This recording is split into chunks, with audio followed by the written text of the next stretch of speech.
Discover the full story of the Middle Passage and the terrifying reality of life aboard a slave ship. Explore the brutal conditions, chains, disease, starvation, auctions, rebellion, and survival that shaped millions of lives. This powerful history reveals suffering, resistance, and legacies of slavery that still shape our world today. The story of the slave ship does not begin with the moment captives were forced below deck. It begins long before, on distant shores and in distant halls, with a chain of decisions, bargains, and ambitions that spanned continents. The transatlantic slave trade, stretching from the 15th to the 19th century, was one of the largest forced migrations in human history. Millions of men, women, and children were carried across the ocean against their will, packed into ships built to move sugar, tobacco, cotton, and people as though they were all the same kind of cargo. To understand life aboard a slave ship, one must first understand the roots of this trade, how it was imagined, justified, organized, and maintained over centuries. The origins were bound up with European exploration. In the 15th century, Portuguese and Spanish sailors ventured down the West African coast, at first seeking gold, ivory, and spices. What they found instead was another kind of commerce: human beings. In African kingdoms and coastal markets, captives taken in war or raids were exchanged for goods. Slavery was not unknown in Africa, but the transatlantic trade transformed it in scale and scope. European ships created a new demand, offering guns, textiles, metal, and liquor in exchange for people.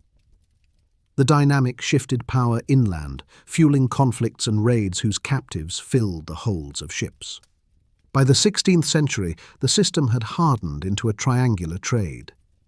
European merchants loaded ships with manufactured goods, sailed them to Africa to trade for captives, carried those captives across the Atlantic in what came to be called the Middle Passage, and then sold them in the Americas. There, enslaved laborers produced sugar, tobacco, rice, and cotton, which were shipped back to Europe to be sold for profit. Each leg of the journey reinforced the next. The slave ship was not a single vessel, but part of an economic machine that linked continents and economies together in a cycle of exploitation. European powers competed fiercely for dominance in this trade. Portugal, Spain, Britain, France, and the Netherlands all established forts, colonies, and fleets to carry human cargo. By the 18th century, Britain had become the leading slave-trading nation, transporting more than 3 million Africans across the Atlantic. Merchants in cities like Liverpool, Bristol, and London built fortunes, their wealth visible in docks, warehouses, and stately homes. Across the Channel, French ports like Nantes and Bordeaux grew rich from the same trade. Dutch, Danish, and other traders also joined in. The profits were staggering, touching every layer of European society, from shipbuilders to bankers to consumers who sweetened their tea with sugar harvested by enslaved hands. The African side of the trade was equally complex. European ships rarely raided inland themselves. Instead, they relied on local intermediaries. African rulers, merchants, and warlords captured or purchased people from neighboring regions, often as prisoners of war, and sold them to Europeans. In exchange, they received weapons, cloth, and luxury goods that bolstered their own power. This does not diminish European responsibility. Without European demand, the trade would not have grown as it did. But it reveals how the trade reshaped African politics, feeding cycles of violence and destabilization that enriched a few while devastating many. Whole regions were depopulated, families destroyed, and cultural continuity shattered as millions were torn away. Religion and ideology gave the trade its false justifications. European traders and colonists claimed that Africans were heathens, uncivilized, or destined for bondage, twisting scripture and philosophy to mask cruelty with a veneer of reason. The Catholic Church issued papal bulls in the 15th century sanctioning Portuguese enslavement of non-Christians. Later, Protestant colonists argued that slavery exposed Africans to Christianity, framing bondage as a form of salvation. The Enlightenment, with its talk of liberty and reason, sat uneasily alongside the trade. Some thinkers defended slavery as natural or economically necessary, while others condemned it as hypocrisy. In the end, profit spoke louder than principle. The numbers are staggering, but they tell only part of the story. Historians estimate that between 12 and 13 million Africans were carried across the Atlantic. Millions more died in wars, marches to the coast, or captivity before ever seeing a ship. Every number represents a person torn from family, culture, and homeland. Whole generations disappeared into the holds of ships, their descendants forced to build lives in new lands under the yoke of slavery. The architecture of the trade was visible on African coasts. Fortresses like Elmina in modern Ghana or Gorée Island off Senegal became infamous way stations. Behind their stone walls, men, women and children were crowded into dungeons, sometimes for weeks, awaiting ships. The air was thick with fear and despair, the cries of the imprisoned muffled by walls that looked outward toward the sea. These castles were both prisons and gateways, the final point of contact with Africa for millions, before the Atlantic swallowed them into its passage. On the European side, merchants and investors treated the trade as ordinary business. Ships were outfitted with shackles, chains, and extra planks to create more room below deck. Ledgers calculated how many captives could be carried, how much profit each voyage might yield, and what goods would sell best on African coasts.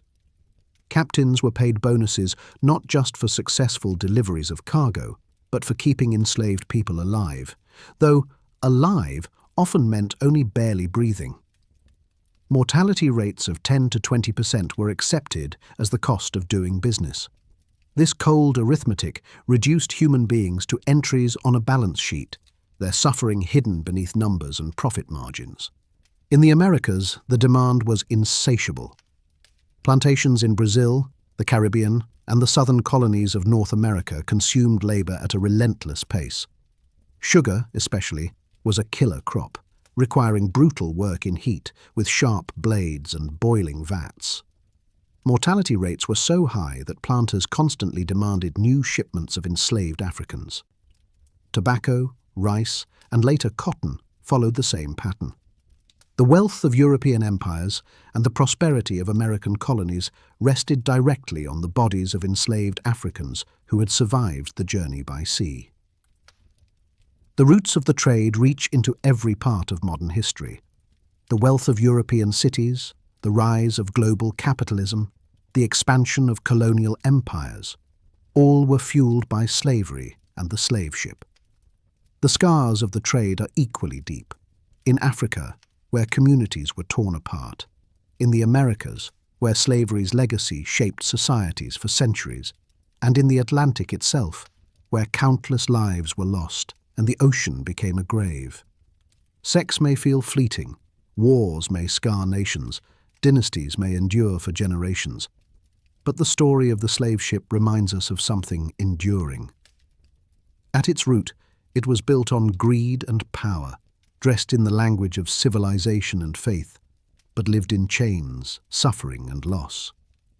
The roots of the trade show how ordinary commerce can mask extraordinary cruelty, how nations can build fortunes on the backs of the vulnerable, and how history carries those legacies forward. To step aboard a slave ship, even in imagination, is to step into the heart of one of humanity's darkest experiments, one that began not at sea, but in the choices, calculations, and ambitions that made the voyage possible. Before the Atlantic swallowed them into its endless passage, the captives of the slave trade passed through stone and iron. Along the coasts of West Africa, stretching from Senegal to Angola, Europeans and their allies built fortresses, castles, and barracoons designed not for defense of armies, but for the containment of people. These coastal castles, stark against the shoreline, became the final African horizon for millions of men, women, and children who would never again see their homelands. They were not castles of protection, but castles of sorrow, gateways to the Middle Passage. The castles were a fusion of European ambition and African geography. Elmina Castle, built by the Portuguese in 1482 on the coast of modern Ghana, is often cited as the first and became a model for others. Its thick stone walls rose above the surf, its bastions bristling with cannons aimed at sea. But inside, beneath the chapels and officers' quarters, dungeons stretched into darkness. Here, hundreds of captives were pressed into small rooms with little air or light. The architecture was deliberate. Power above, despair below, faith and commerce masking cruelty. Other castles, such as Cape Coast Castle or Gorée Island's Maison des Esclaves, repeated this pattern, each becoming a warehouse of human lives. The process began inland, villages raided, wars fought, prisoners taken. Those captured were forced to march, sometimes for weeks, to the coast. Chained together by the neck or ankle, they were driven through forests and across savannas, their steps measured in exhaustion. Many died on these marches, collapsing from hunger, thirst, or wounds. Those who survived arrived at the coastal castles already broken in body and spirit. Once there, they were shoved into barracoons, temporary holding pens built of stone, wood, or even makeshift palisades. Inside the castles, conditions were designed for containment, not care. In dank dungeons, hundreds of people were packed so tightly they could scarcely move. Airflow was minimal, with only narrow slits in walls allowing a trace of breeze. Heat accumulated, disease thrived, and the smell of waste, sweat, and despair filled every corner. In some castles, the floor was so caked with filth that it hardened into layers over the years, preserving the misery of countless feet. Men, women, and children were separated, their cries echoing through stone walls. Guards patrolled above, indifferent to the suffering beneath. The waiting was one of the cruelest aspects. Captives did not know when ships would come, how long they would be held, or what awaited them. Some stayed for days, others for months, listening to the ocean beyond, dreading its meaning. The castles became liminal spaces, neither home nor yet the new world, but a purgatory of uncertainty. The door of no return, an opening through which captives were marched onto waiting ships, stood as a threshold. To step through it was to leave everything behind, to be swallowed by an unknown fate. Outside, life at the castles revealed the layered nature of the trade.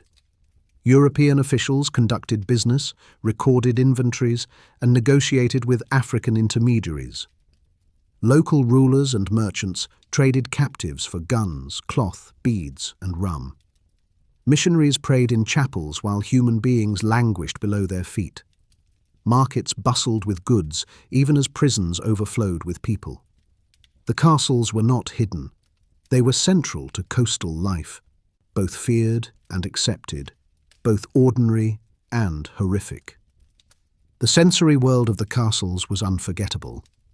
The stench of sweat and waste from dungeons rose into courtyards.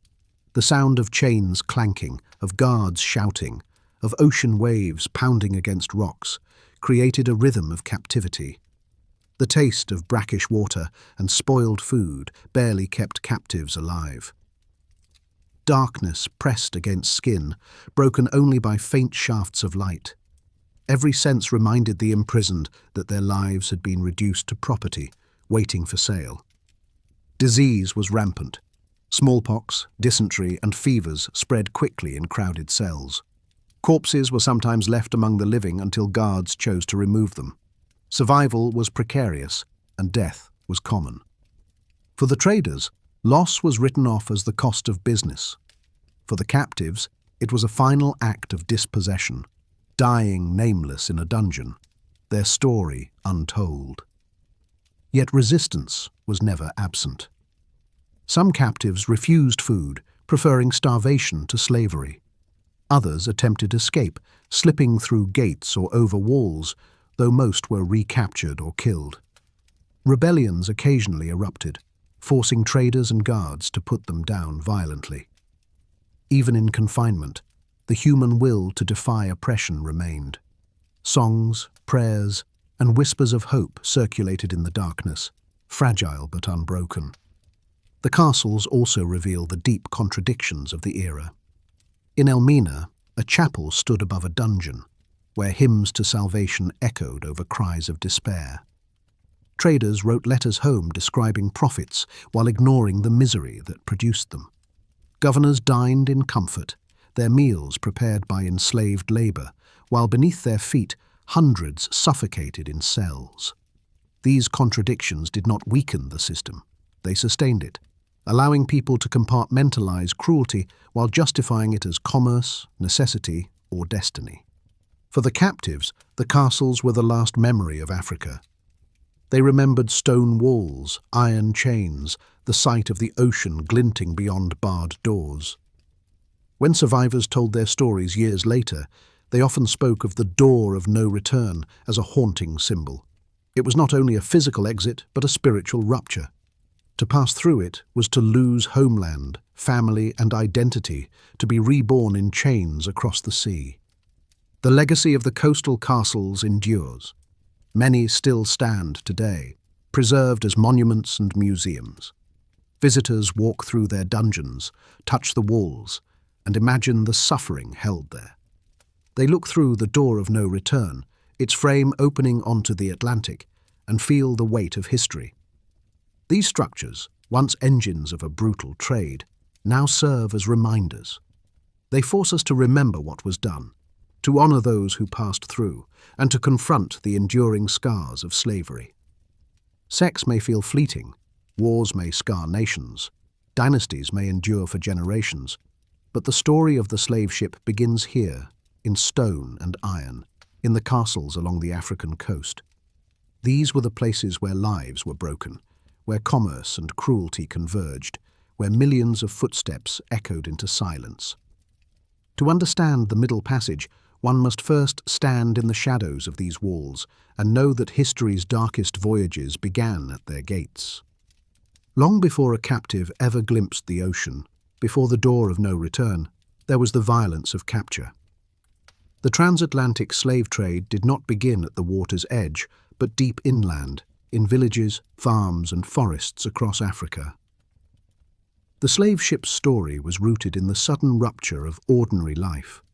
A raid in the night, a battle between rival groups, a betrayal by neighbors, or an ambush on a lonely path. For millions, slavery began with confusion and terror, a world shattered in an instant. Raids were a common method. Armed groups, sometimes organized by African rulers seeking profit, sometimes encouraged by European traders hungry for more cargo, descended upon villages with little warning. Fires were set, huts collapsed in flame, livestock scattered. Men were killed if they resisted, while women, children, and the young were seized as captives.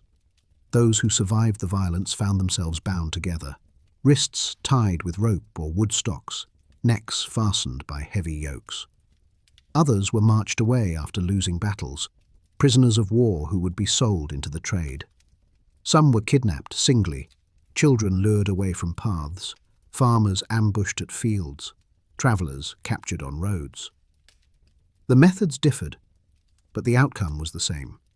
Individuals torn from family, stripped of freedom, and forced into lines of march. The march to the coast was grueling. Distances varied, sometimes only a few dozen miles, sometimes hundreds, depending on where the capture occurred. Chained together in coffles, long human lines bound by rope, iron, or wooden devices, captives were driven forward under guard. Men were often shackled at the ankles, forced to shuffle in unison, while women and children might be tied by ropes at the neck. Those who stumbled were whipped. Those who collapsed might be beaten until they rose again, or left behind to die. The march was not simply transportation. It was a test of endurance, a brutal filter ensuring only the strongest reached the coast alive. The landscape itself added to the suffering. Captives crossed forests thick with heat and insects, savannas where the sun beat down without relief, rivers swollen in rainy seasons. Food and water were scarce.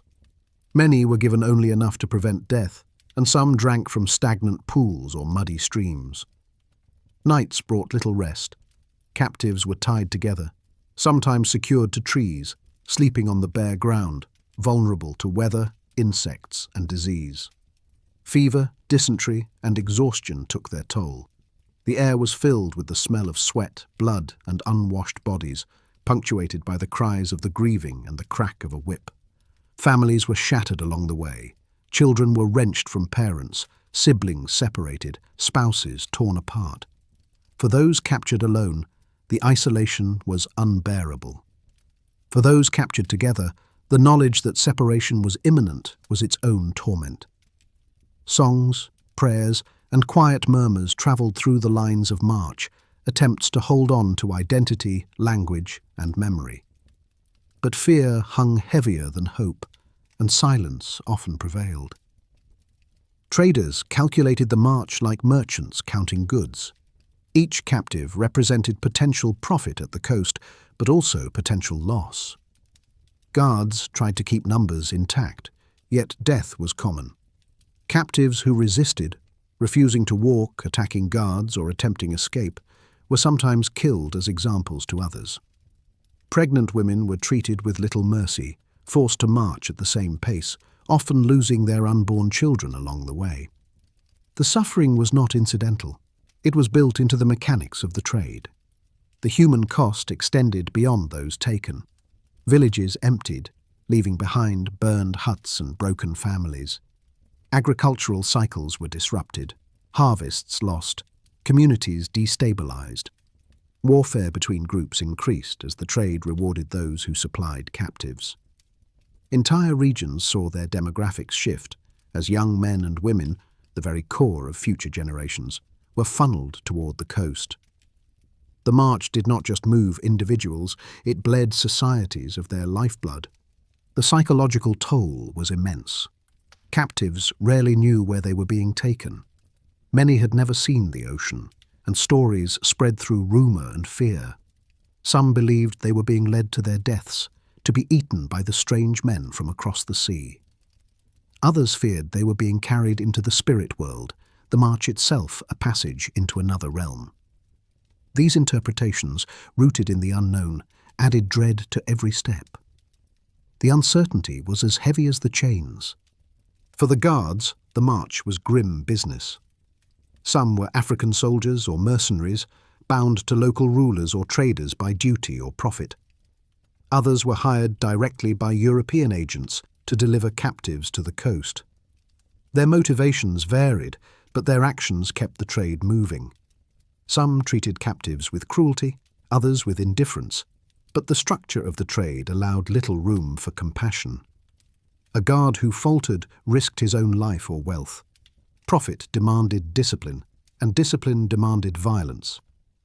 Occasionally, stories of resistance broke through the despair. Groups of captives escaped into forests, slipping chains, vanishing back toward home. In rare cases, whole coffles rebelled, turning on guards, though success was uncommon. Most resistance was quieter, refusing food, whispering prayers, clinging to small acts of defiance. These moments, though small, testified to the resilience of human spirit in the face of overwhelming force. When the march ended, captives arrived at the coast, often at one of the great castles or smaller barracoons. For many, the sight of the ocean was incomprehensible. Its vastness was unlike anything they had known. To them, it seemed endless, terrifying, a body of water that promised no return. Some collapsed in despair at the sight, realizing they would never see home again. The march was over, but the Middle Passage, the most infamous chapter of all, was only about to begin. Sex may feel fleeting, wars may scar nations, dynasties may endure for generations, but the story of the slave ship is rooted here, in capture and march, in the tearing of families, the breaking of bodies, the silence of lines driven toward the sea. The castles on the coast could not have filled their dungeons without these marches, and the ships could not have sailed without these coffles. To understand life aboard a slave ship, one must first hear the footsteps that carried millions unwillingly to the ocean, and know that those footsteps were the sound of history's darkest trade setting itself into motion. When the march ended and the chains of the forest gave way to the sound of waves, the journey of captivity did not immediately lead to the ships. For many, weeks or even months passed in holding pens known as barracoons. These were the last stop on African soil, a liminal place between homeland and the unknown ocean. To enter a barracoon was to enter a waiting room of despair, where the body was reduced to merchandise and the future shrank into uncertainty. The word barracoon comes from the Spanish barracon, meaning a large hut or enclosure. In the context of the slave trade, it meant a structure built of wood, stone, or even reeds, designed to hold human beings like livestock. Along the West African coast, barracoons dotted trading posts, sometimes adjoining the massive coastal castles, sometimes standing on their own near beaches or river mouths. They were crude but functional, built for confinement rather than comfort. Walls of timber or mud brick enclosed spaces where dozens or even hundreds of captives were forced together. Some barracoons had roofs of palm thatch, others were open to sun and rain. Floors were dirt, hard-packed by countless footsteps. There was no privacy, no dignity, only containment. Inside, captives were sorted and held like goods waiting for shipment. Men were usually confined separately from women and children, though overcrowding sometimes forced them together. Chains and stocks prevented escape. Guards patrolled the perimeters, some armed with muskets, others with whips. The captives inside waited, not knowing when ships would arrive, only that the sea meant no return. This waiting was its own torment, stretching hours into days, days into weeks. Conditions in the barracoons were harsh. Food was meager, bowls of millet, maize or rice, just enough to sustain life. Water was often drawn from shallow wells or streams, brackish and contaminated. Sanitation was nearly non-existent. Waste accumulated, spreading disease through already weakened bodies. Smallpox, dysentery and fevers claimed lives before ships ever set sail. For traders, this loss was a financial calculation, written off as spoilage. For captives, it was a daily confrontation with mortality. The sensory assault was constant. The smell of unwashed bodies and stagnant air filled the enclosures. Flies swarmed wounds left by chains and whips, cries of grief and prayers in countless languages mingled, echoing against walls. The ocean roared just beyond sight, a reminder of the passage looming ahead. Some captives tried to sing quietly, songs of home, of memory, of gods and ancestors. Others withdrew into silence, conserving strength or retreating inward to survive what could not be escaped. Traders used the time in barracoons to prepare their human cargo. Captives were inspected, branded, or recorded in ledgers. European buyers and African intermediaries examined bodies for signs of strength, youth, and health. Those deemed unfit, too young, too old, too sick, might be discarded, left to die, or sold locally. Those who passed inspection were marked as merchandise, their individuality stripped away, their identities reduced to age, sex, and perceived value. In some ports, captives were forced to wash in the ocean or rubbed with oil to appear healthier before boarding. Commerce shaped even the smallest details of their existence. For the captives, the barracoons were places of both despair and fragile resilience. Families huddled together, clinging to one another as long as they remained unsold. Mothers tried to soothe children with whispered lullabies, though their own tears betrayed fear. Men tried to comfort one another, sharing memories of villages left behind, or plotting escape. Some attempted to flee, breaking through fences or bribing guards, but the surrounding land was unfamiliar, and most who escaped were recaptured. The barracoons were not only physical prisons, but psychological ones, designed to break will and prepare captives for the journey ahead. Yet resistance lingered. Hunger strikes were common, captives refusing food as an act of defiance. Traders responded with whippings, beatings, or forcing food into mouths. Suicides also occurred, as individuals chose death over the unknown terror of the ships. These acts, though tragic, were also declarations of agency, proof that even in the most dehumanizing conditions, people sought to control their fate. The barracoons reveal the layered nature of the trade. They were places where cultures collided and where power was constantly negotiated. European traders relied on African suppliers to fill them, while African suppliers relied on European demand to give them purpose. Local communities often lived in uneasy proximity to these pens, complicit at times, resistant at others. Some profited, some suffered raids themselves, and many bore witness to the human misery concentrated within wooden walls. For those who survived the barracoons, the next stage was the most dreaded. When a slave ship arrived, its crew marched to the pens, ledgers in hand. The gates were opened, and people were herded into lines. Some captives collapsed in terror at the sight of the ship's towering masts. Others prayed or wept, knowing they were crossing a threshold from which there would be no return. The barracoons had been temporary, but they were unforgettable.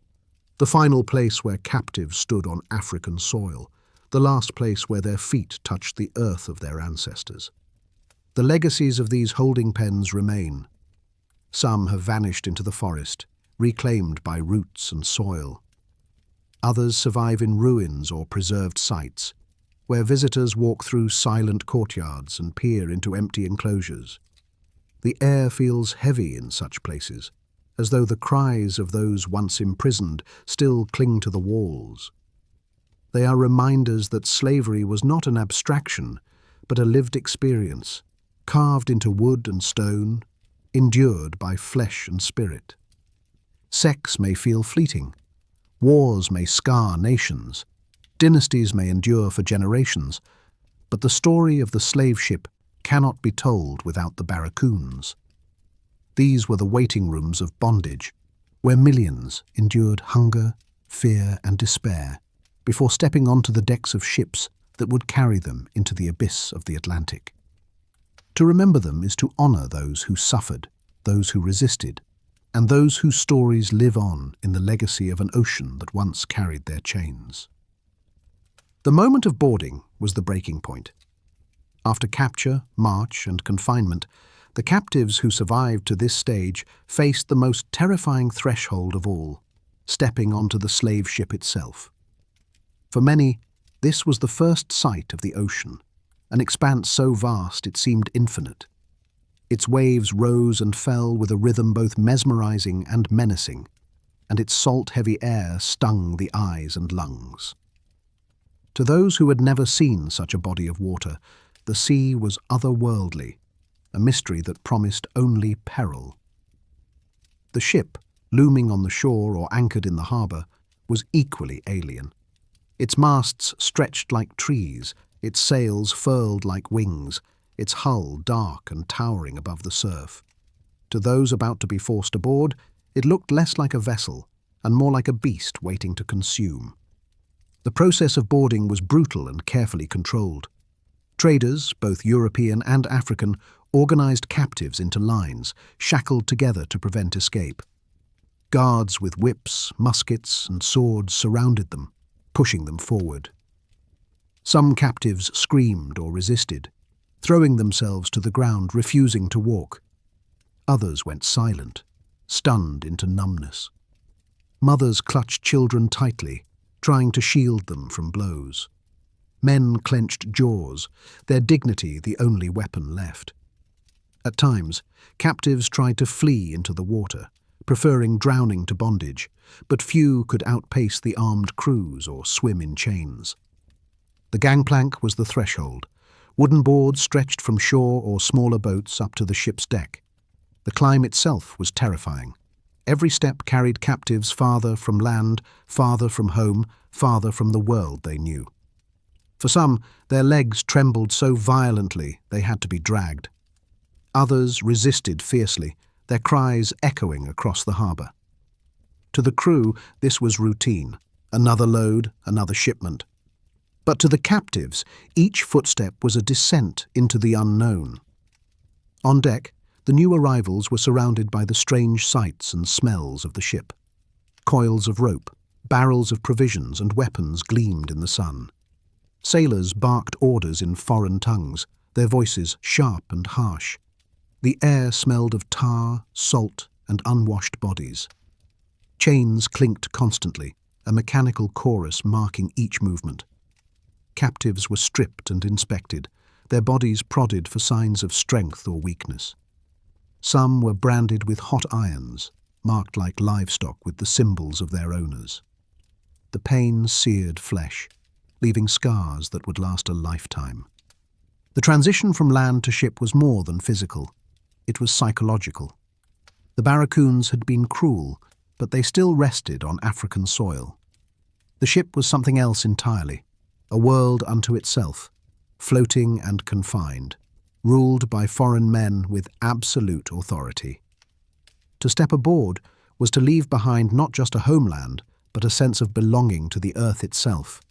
Captives felt dislocated, untethered, caught between continents, stripped of the familiar.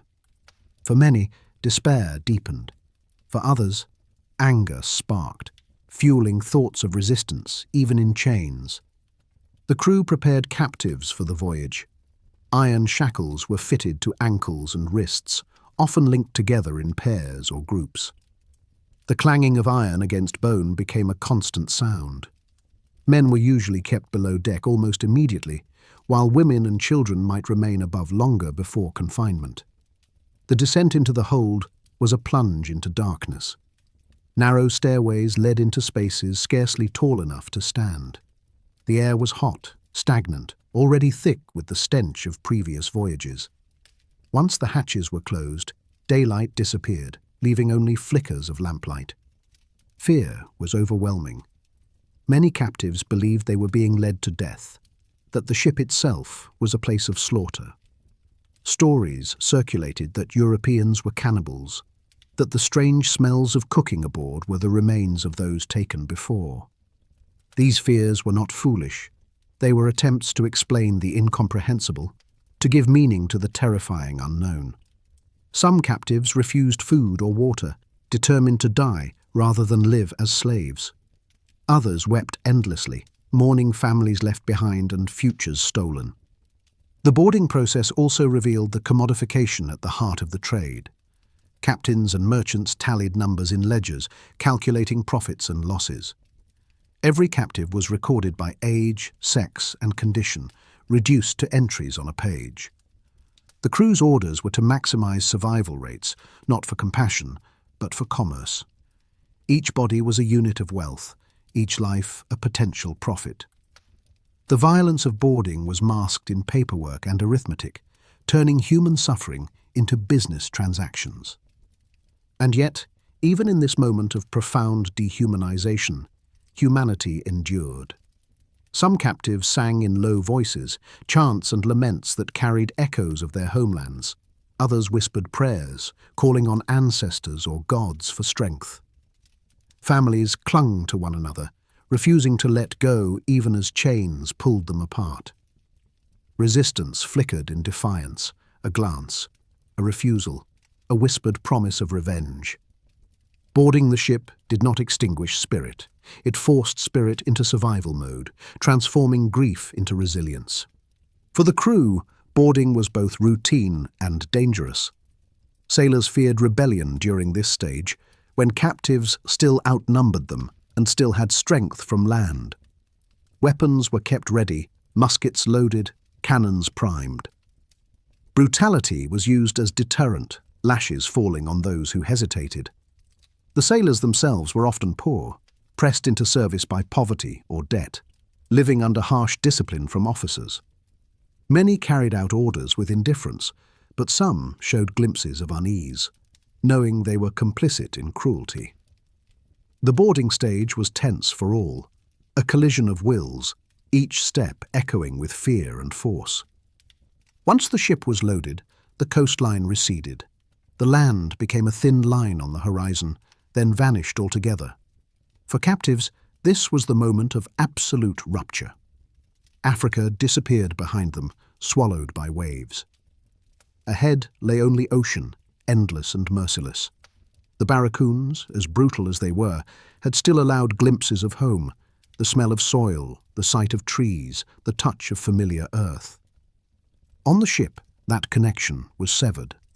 The Middle Passage had begun, and the Atlantic became both pathway and prison.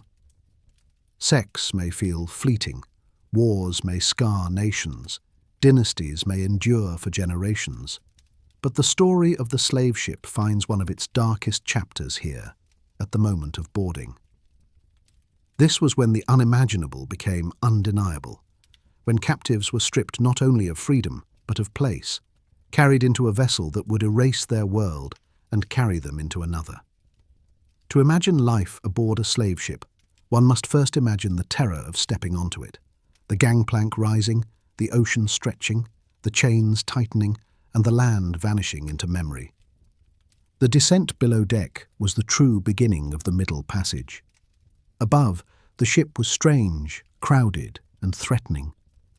Below, it was something else entirely, a world of suffocation, darkness, and chains, where human beings were confined in ways that defied imagination.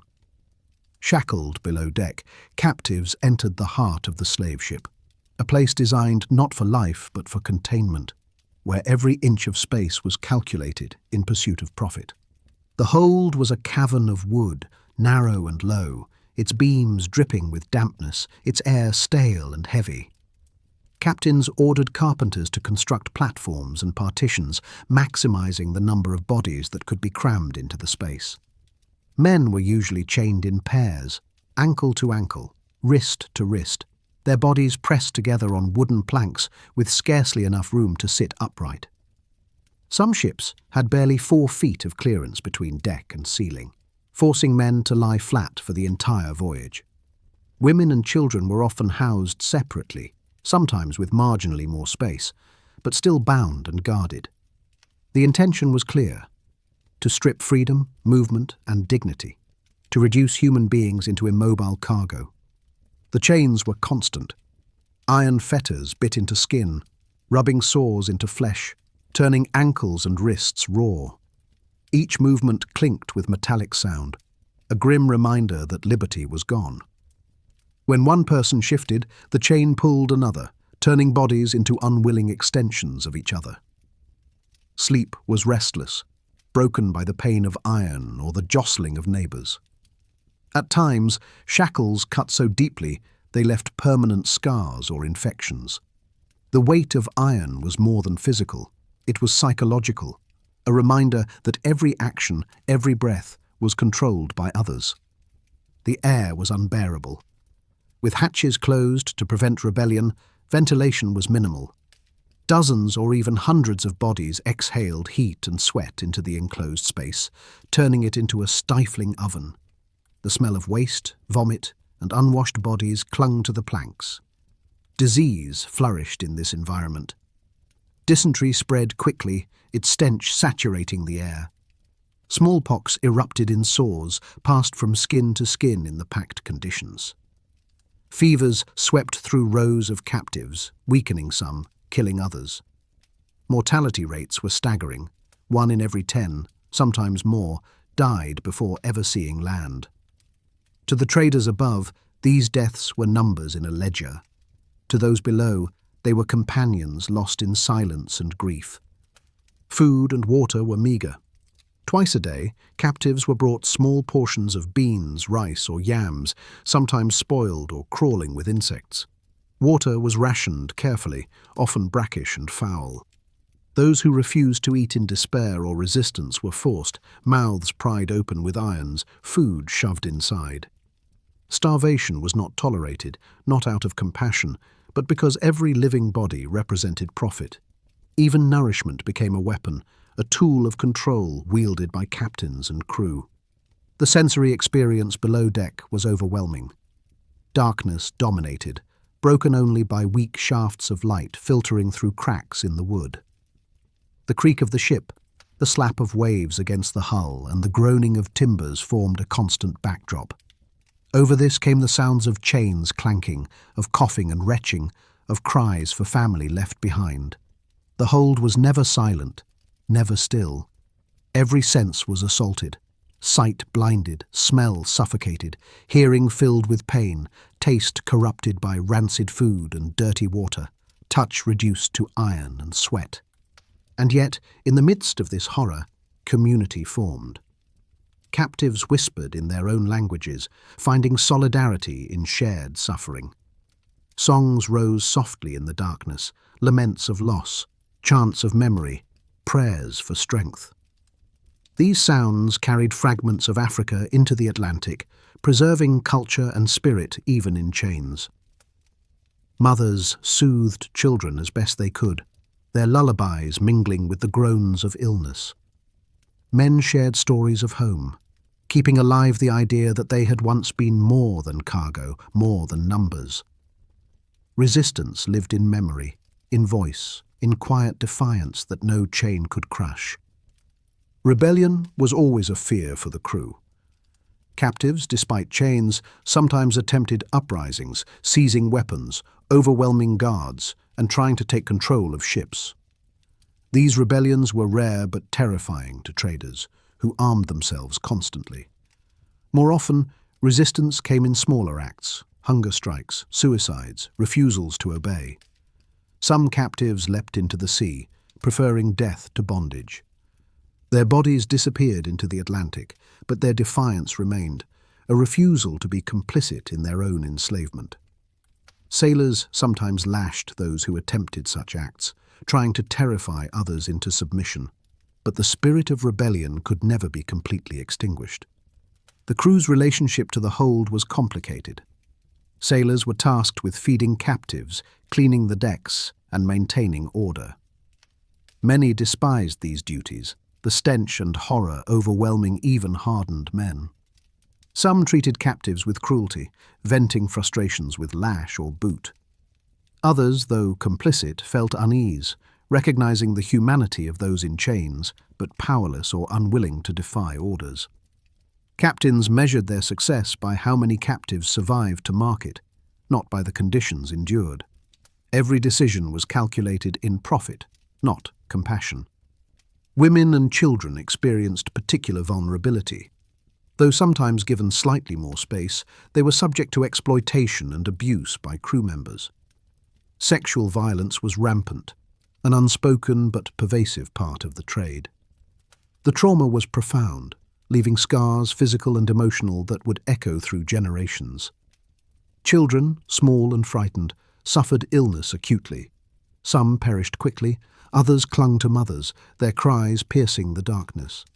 The hold was not only a prison, but a place of deep violation, where innocence was stripped away alongside freedom. Time in the hold was disorienting. Days blurred into nights, nights into days. Without clear markers of time, captives lived in an eternal present of pain and waiting. Some voyages lasted weeks, others months, depending on winds and weather. Each passing day deepened despair, but each also brought the ship closer to land, though what waited there was not freedom but another form of bondage. For captives, survival became an act of will. For traders, survival meant profit. For the ship itself, it meant carrying its human cargo across the endless sea, indifferent to the cries within. The memory of these holds outlived the voyages themselves.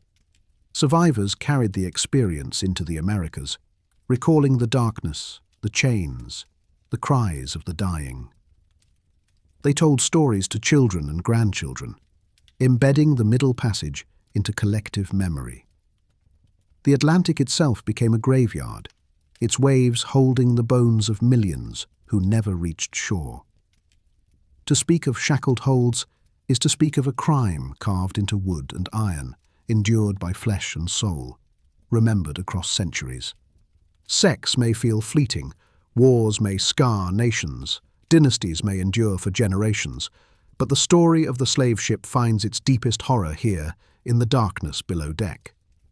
It was a world of chains, suffocation and despair, yet also of whispered songs, quiet resistance, and the resilience of spirit. To imagine life aboard a slave ship is to descend into this hold, to breathe the foul air, to hear the cries, to feel the iron bite into skin. It is to recognize that history's darkest passages were not abstract events, but lived realities, borne by millions, endured in silence, remembered in scars. If the slave ship had a signature, it was not only the sight of chains or the sound of cries, but the smell. It was a stench so powerful that it carried miles across the sea, alerting ports before ships ever appeared on the horizon. It clung to the wood of the hull, seeped into the sails, and embedded itself in the memory of anyone who came near. To live below deck was to breathe this smell day and night, a miasma of suffering that was inescapable. The source was layered. Human waste was constant. Hundreds of men, women, and children were shackled in spaces without proper sanitation. Buckets, when provided, quickly overflowed. With limited movement, many relieved themselves where they lay, unable to ask permission or wait for relief. Urine pooled on planks, feces smeared the wood, and vomit from seasickness spread across bodies and chains. The rolling of the ship only made it worse, sloshing waste from corner to corner. The result was a floor perpetually slick with filth, soaking into sores, wounds, and already fragile skin. The smell of sweat was another layer. In the suffocating heat below deck, bodies exuded moisture constantly. It clung to skin and hair, mingled with iron from chains, and fermented in the stagnant air. Sailors noted that the sweat of so many, trapped together, created a humid haze that made breathing itself a struggle. For the captives, there was no escape from this suffocation. Every breath carried the acrid taste of sweat and waste combined. Disease left its own odor. Dysentery, often called the flux, ravaged captives, leaving a sour stench of decay. Smallpox pustules burst, oozing fluids into rags and onto wood. Fevers brought the smell of rot from bodies failing under infection. The dying released odors of putrefaction, even before death, their weakened bodies unable to contain the assault of illness. Corpses, sometimes left among the living until removal was possible, added the unmistakable scent of death, thick and cloying, a smell that turned the stomach and haunted memory. Food and water contributed to the miasma. Meals of beans, rice, or yams, often spoiled in barrels, filled the air with rancid sourness. Water, stored in casks for weeks, grew stagnant, algae-laden or slimy, its odor sharp and metallic. When forced into captives' mouths, it mixed with bile, producing waves of vomit that added another layer to the stench. Even nourishment became part of the olfactory nightmare, turning sustenance into sickness. The wooden hull absorbed everything. Salt water could not cleanse it, nor could routine scrubbing by sailors. The porous planks drank in sweat, blood, urine, and vomit, creating a permanent background odor. Sailors complained of it, traders accepted it, but captives lived within it, their senses assaulted at every moment. The smell of the slave ship was not incidental. It was structural, part of the very fabric of the vessel. Above deck, the smell still lingered. Even fresh ocean air could not fully disperse it. Sailors often remarked that when hatches were opened, gusts of foul air burst out like a living thing, forcing them to turn their heads. On calm days, when the ship lay still, the odor rose in waves, mingling with the salt breeze.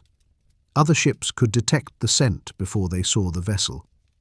Ports braced for it. Towns downwind noted it.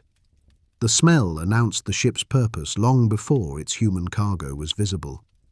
For captives, the smell was more than physical. It became psychological, an emblem of degradation. The inability to escape waste, to cleanse bodies, to breathe freely, was part of the breaking process.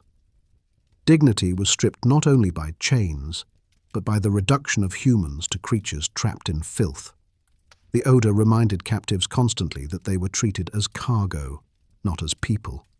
Yet it also carried memory of suffering endured, of bodies pressed together, of community forged in shared torment. Survivors later described the smell as one of the most enduring memories of the voyage, impossible to forget even decades later. Sailors, too, were marked by it. Many loathed their work below deck, forced to enter the holds to distribute food or water. They gagged at the stench, some vomiting themselves. They knew the odor meant disease and death, a danger to them as well as to the captives. Yet greed and duty kept them working, holding handkerchiefs to noses, muttering curses, enduring what they had helped create.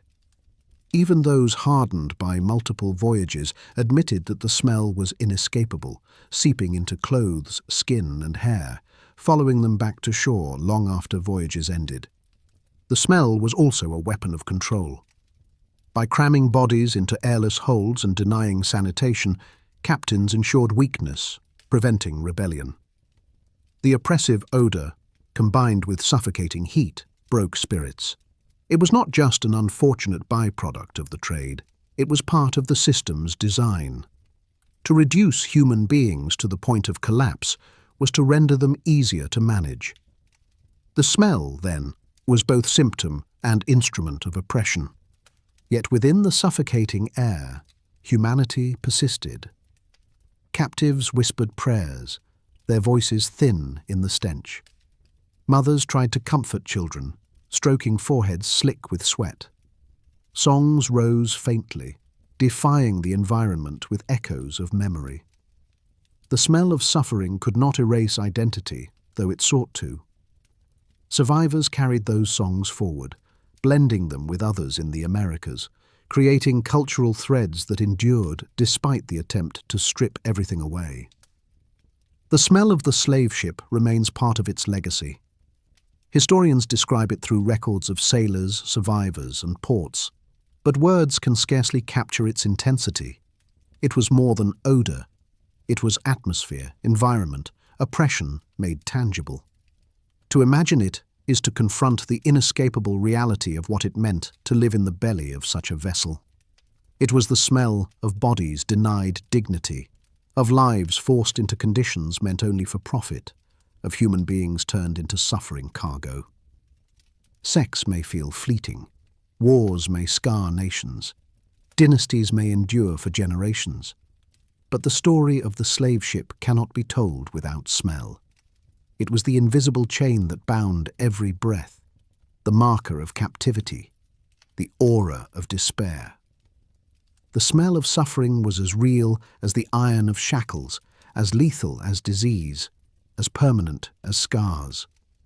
To step into the memory of the Middle Passage is to inhale it, to recognize that even air itself was transformed into an instrument of oppression, and that survival meant breathing in what could never be forgotten. Survival on the slave ship depended on the bare minimum, on food and water provided not as nourishment, but as maintenance of cargo.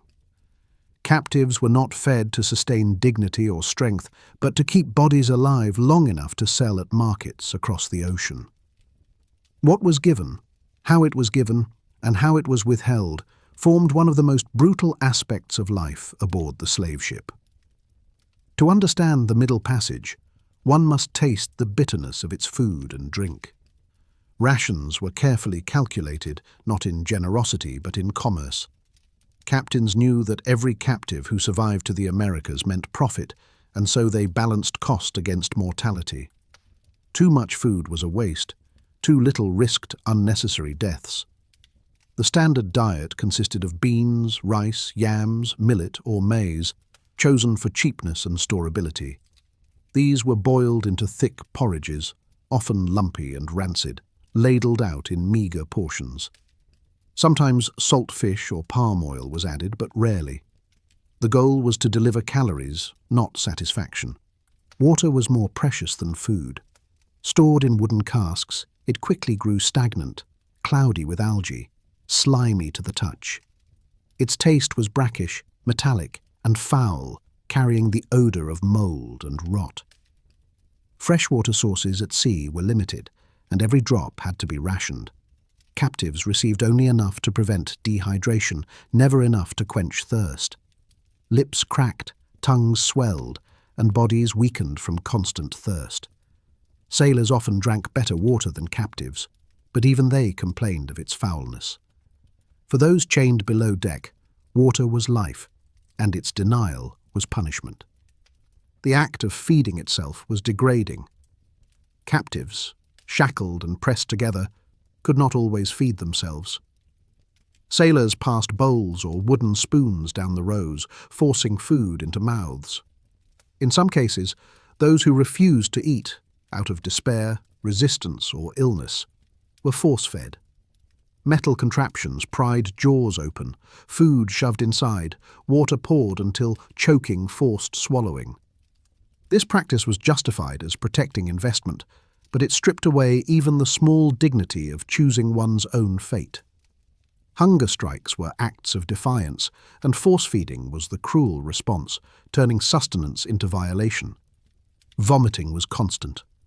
Seasickness swept through the holds, the rolling waves disorienting captives unaccustomed to the motion of ships. Food already foul became intolerable in such conditions. Many could not hold it down, their vomit adding to the stench and filth. Dysentery compounded the misery, weakening bodies further, stripping away strength and dignity. Eating became not a source of life, but another cycle of suffering, endured only because refusal brought punishment. The distribution of food and water often followed patterns of hierarchy. Men, considered stronger and more likely to resist, were tightly chained and sometimes fed last. Women and children were given smaller rations, judged less profitable. Crew members, with their own limited supplies, often stole from captives' provisions, leaving them hungrier still. In some cases, captains kept slightly better food for those considered prime merchandise, hoping to fetch higher prices at auctions. Even nutrition was a calculation of profit, not compassion. Food became another tool of control. Captives who obeyed were sometimes given slightly more. Those who resisted were deprived. Hunger weakened the body and dulled the will, making rebellion less likely. Thirst created desperation, reducing resistance to submission. Starvation loomed constantly, not because supplies were absent, but because distribution was wielded like a weapon. The very essentials of life became instruments of domination. Yet even in this brutality, culture persisted. Captives sometimes tried to flavor food with memory, whispering about how yams were cooked at home, how millet was shared in villages, how rice connected to rituals of family and harvest. Songs carried memories of food not as rations, but as community, of meals that once symbolized family, fertility, and belonging. In this way, the meager bowls aboard the ship became symbols of loss, but also of resilience, reminders that even porridge could not erase identity. For sailors, the rations told another story. Many despised the duty of feeding captives, gagging at the stench and filth in the hold. Some resented the monotony of distributing the same food day after day. Others grew hardened, treating captives like livestock, shoving bowls without care. Few considered the humanity of those they fed. Most thought only of survival rates and profit margins. The act of feeding, stripped of compassion, became mechanical, an extension of the ledger. The psychological impact of this system cannot be overstated. To be denied adequate food and water, to be fed by force, to taste only rot and filth, was part of the breaking process. Hunger gnawed not only at the body, but at the spirit, reducing people to survival mode, stripping energy needed for rebellion, conversation, or comfort. Thirst was worse, a constant dryness, a reminder with every breath of dependence on those who enslaved them. Food and water were no longer rights, but privileges, rationed by captains who valued lives only as profit. Still, some captives fought back in small ways. They refused to eat, even under threat, as a declaration of agency. They whispered prayers over their food, reclaiming it as sacred. They shared morsels with children or the sick, carving out moments of humanity within a system designed to erase it. Even in the filth of the hold, food became a site of resistance, where survival was not only endurance but defiance. The memory of rations lingered long after the voyage. Survivors later recalled the taste of spoiled beans, the smell of stagnant water, the humiliation of force feeding. These details, mundane on the surface, became emblems of the Middle Passage, remembered not for sustenance, but for degradation. The legacy of the slave ship lived not only in scars and stories, but in the very senses, in taste, in smell, in the memory of hunger and thirst imposed as tools of control. Sex may feel fleeting, wars may scar nations, dynasties may endure for generations, but the story of the slave ship is tasted here, in the meagre bowls of porridge, in the brackish casks of water, in the force-fed mouths of those who refused. Food and water, life's most basic needs, became instruments of suffering, transforming nourishment into another layer of bondage. To imagine life aboard a slave ship is to imagine this hunger, this thirst, this daily degradation, and to remember that even in such conditions, spirit endured, whispering songs of memory into the dark. If chains were the visible instruments of the slave ship, disease was its invisible executioner. No matter how carefully merchants planned, or how ruthlessly crews enforced order, sickness stalked the holds, spreading through bodies packed too tightly for breath, light, or movement. It was the spectre that haunted every voyage, feared by captives and sailors alike, inevitable in spaces where humanity was denied and air itself turned rancid. To live aboard a slave ship was to live with death as a constant companion. The conditions made disease unavoidable. Hundreds of men, women, and children were shackled shoulder to shoulder, with little ability to move, relieve themselves, or even turn comfortably. Waste piled on floors, seeped into wood, and smeared across skin. Ventilation was minimal, with hatches closed for hours or days to prevent rebellion.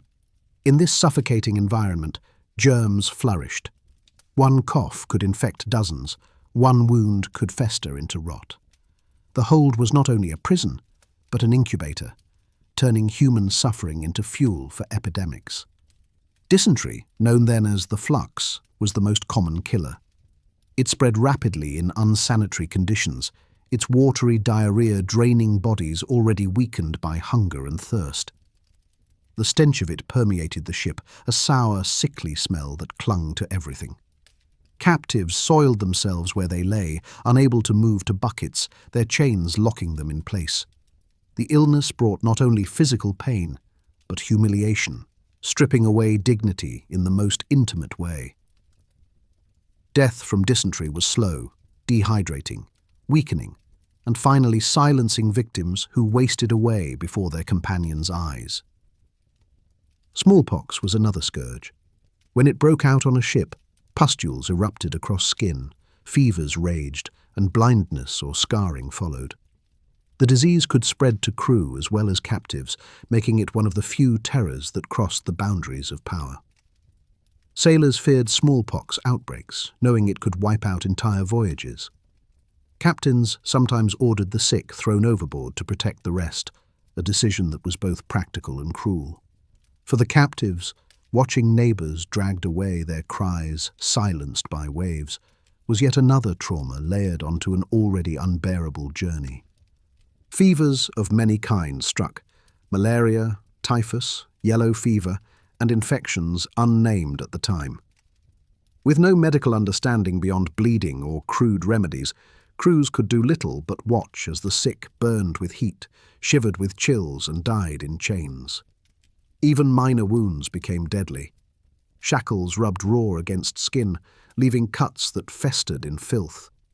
Insects bit constantly, carrying further infections.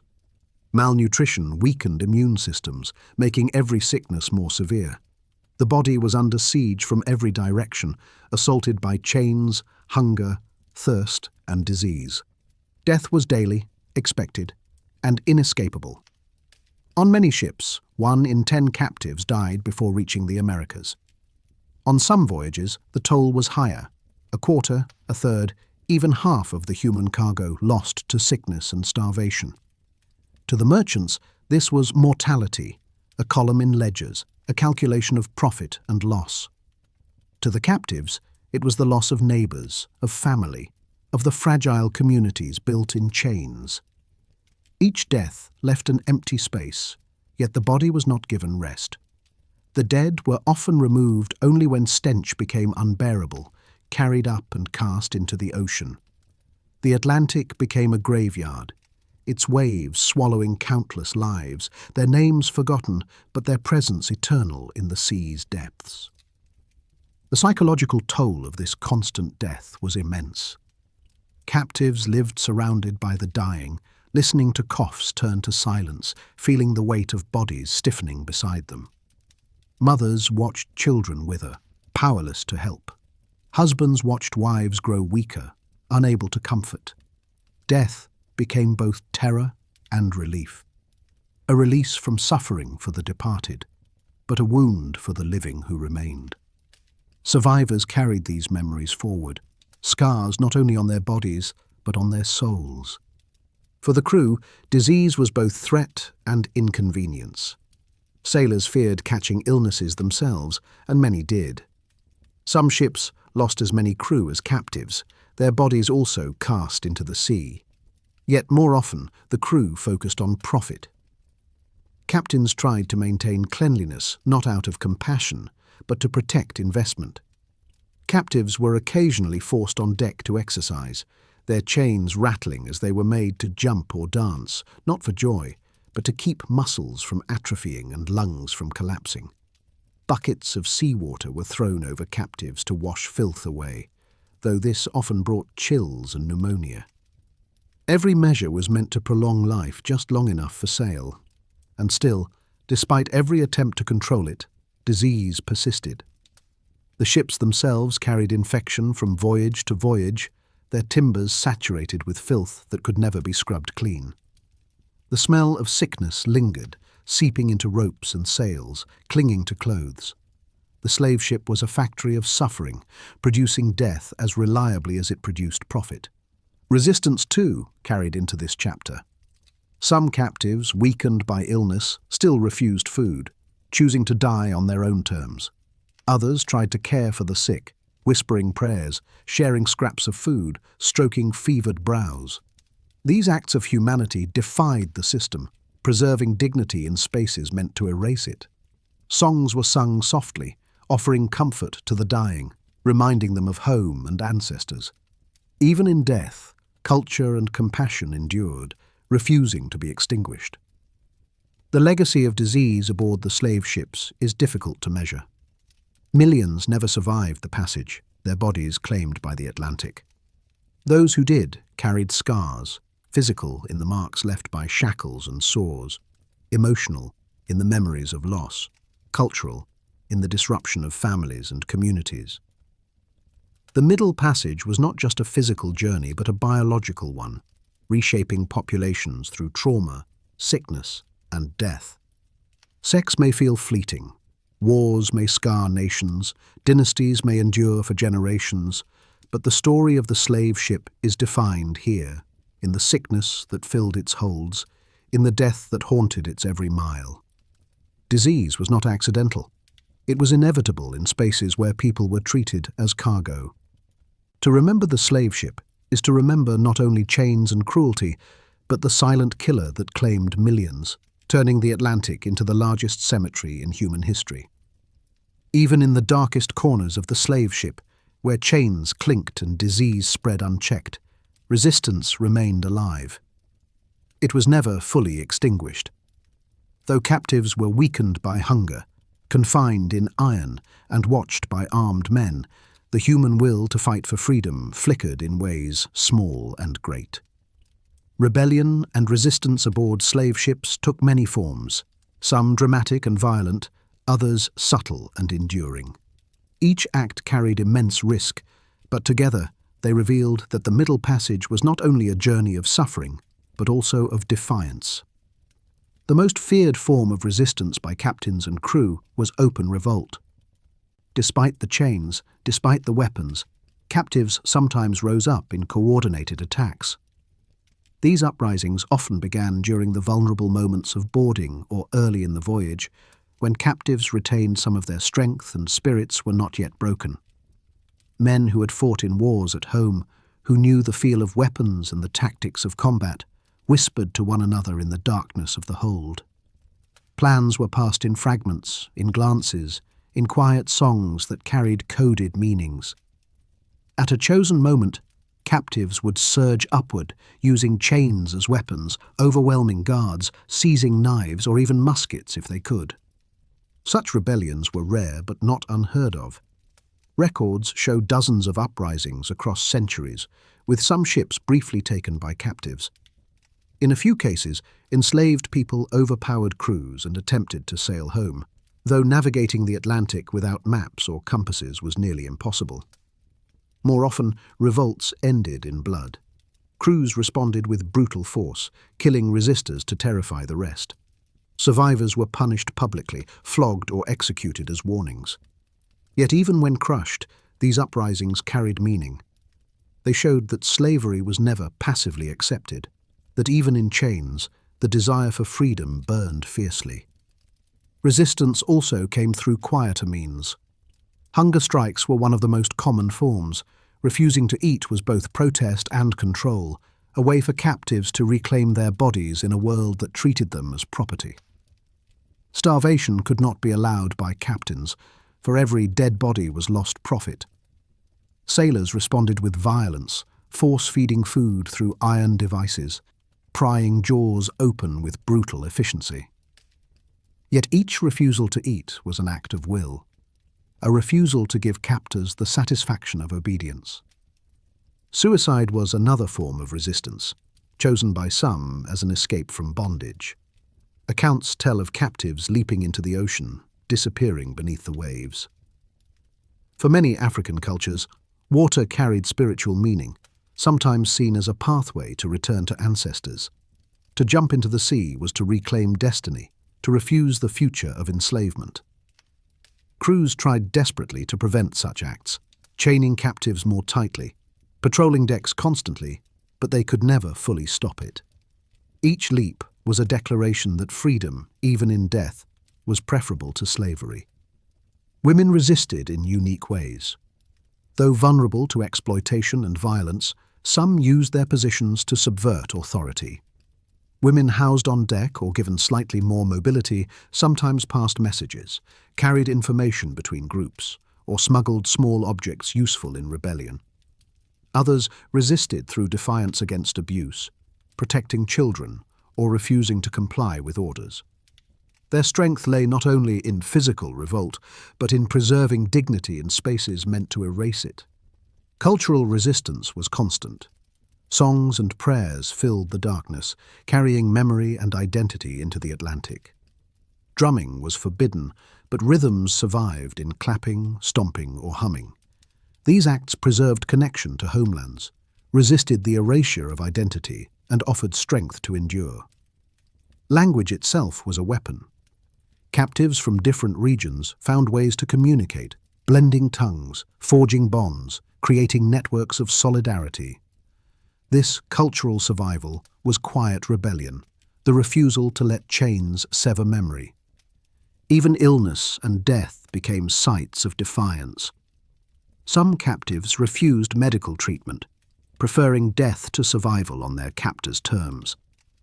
Others tended to the sick in ways that restored humanity, wiping brows, sharing food, singing lullabies, actions that undermined the system by affirming life and community.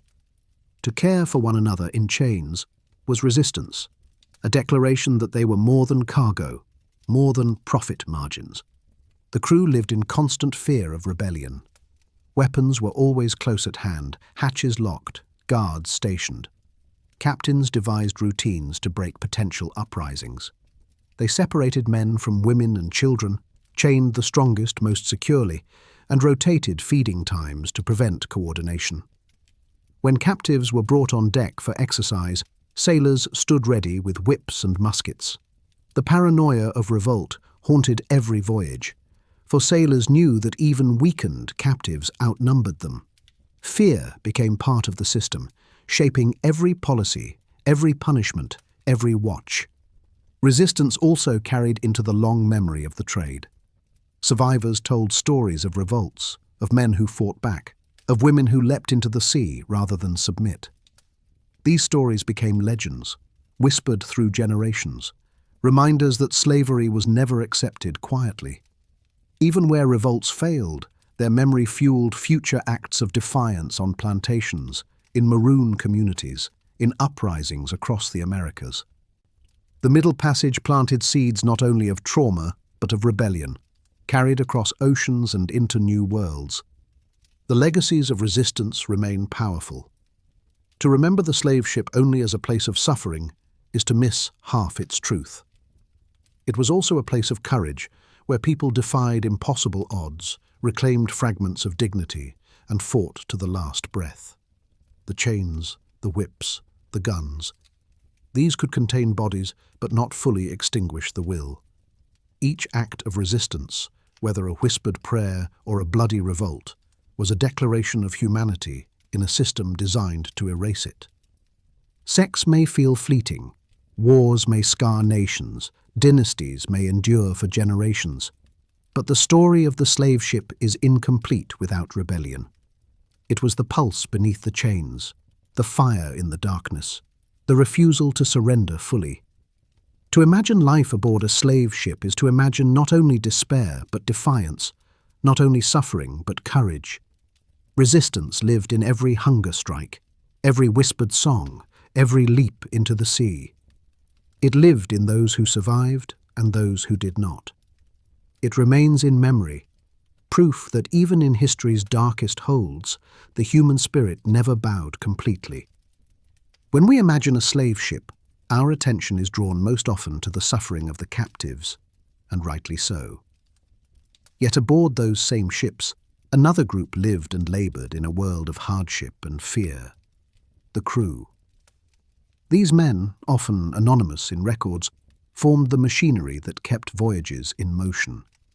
They were not enslaved, but many were trapped in their own way, bound by poverty, debt, or desperation, into a system that forced them to enforce cruelty.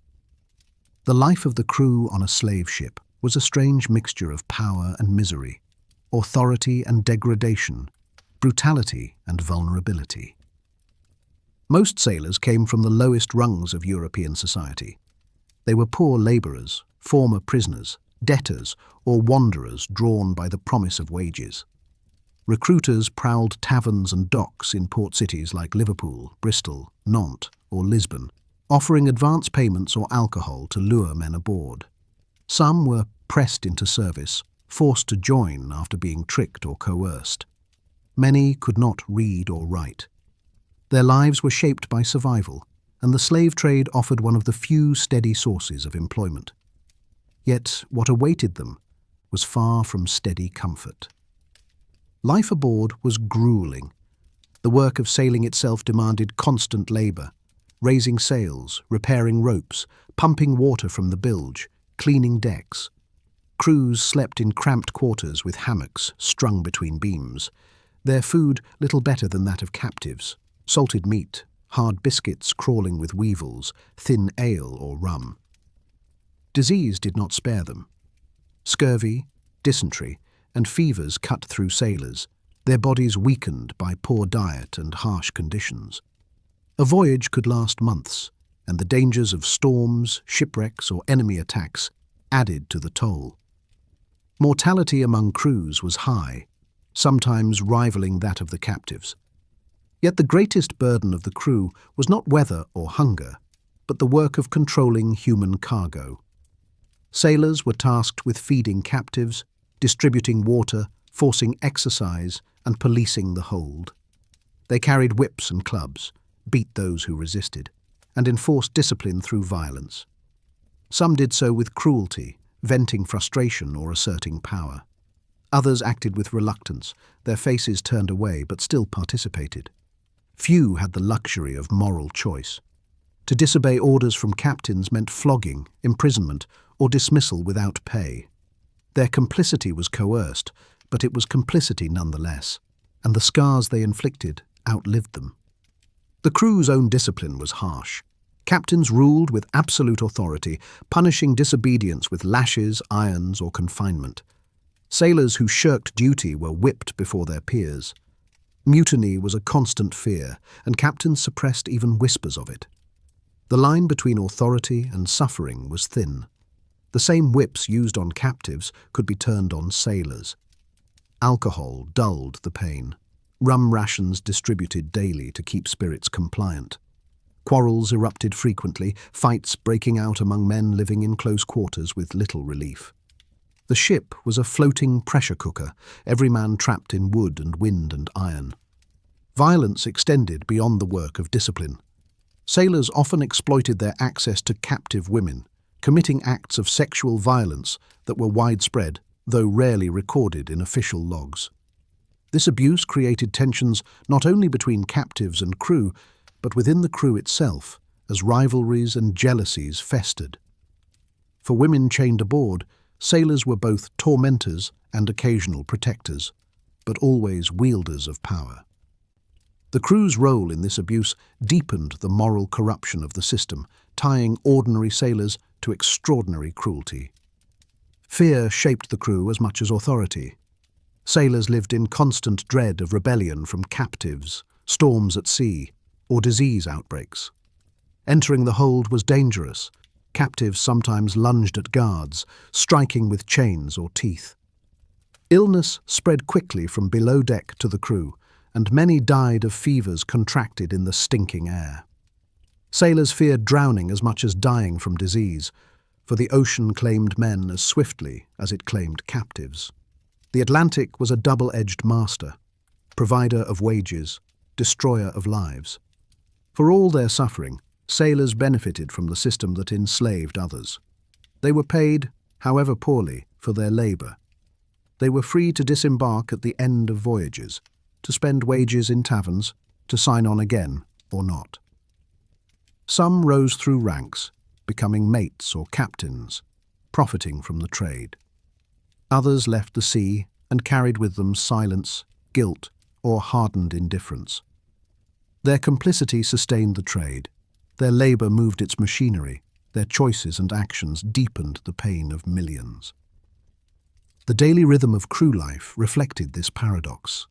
At dawn, sailors scrubbed decks, fed captives, and checked chains. At midday, they worked the sails or repaired rigging, their bodies burned by sun and salt.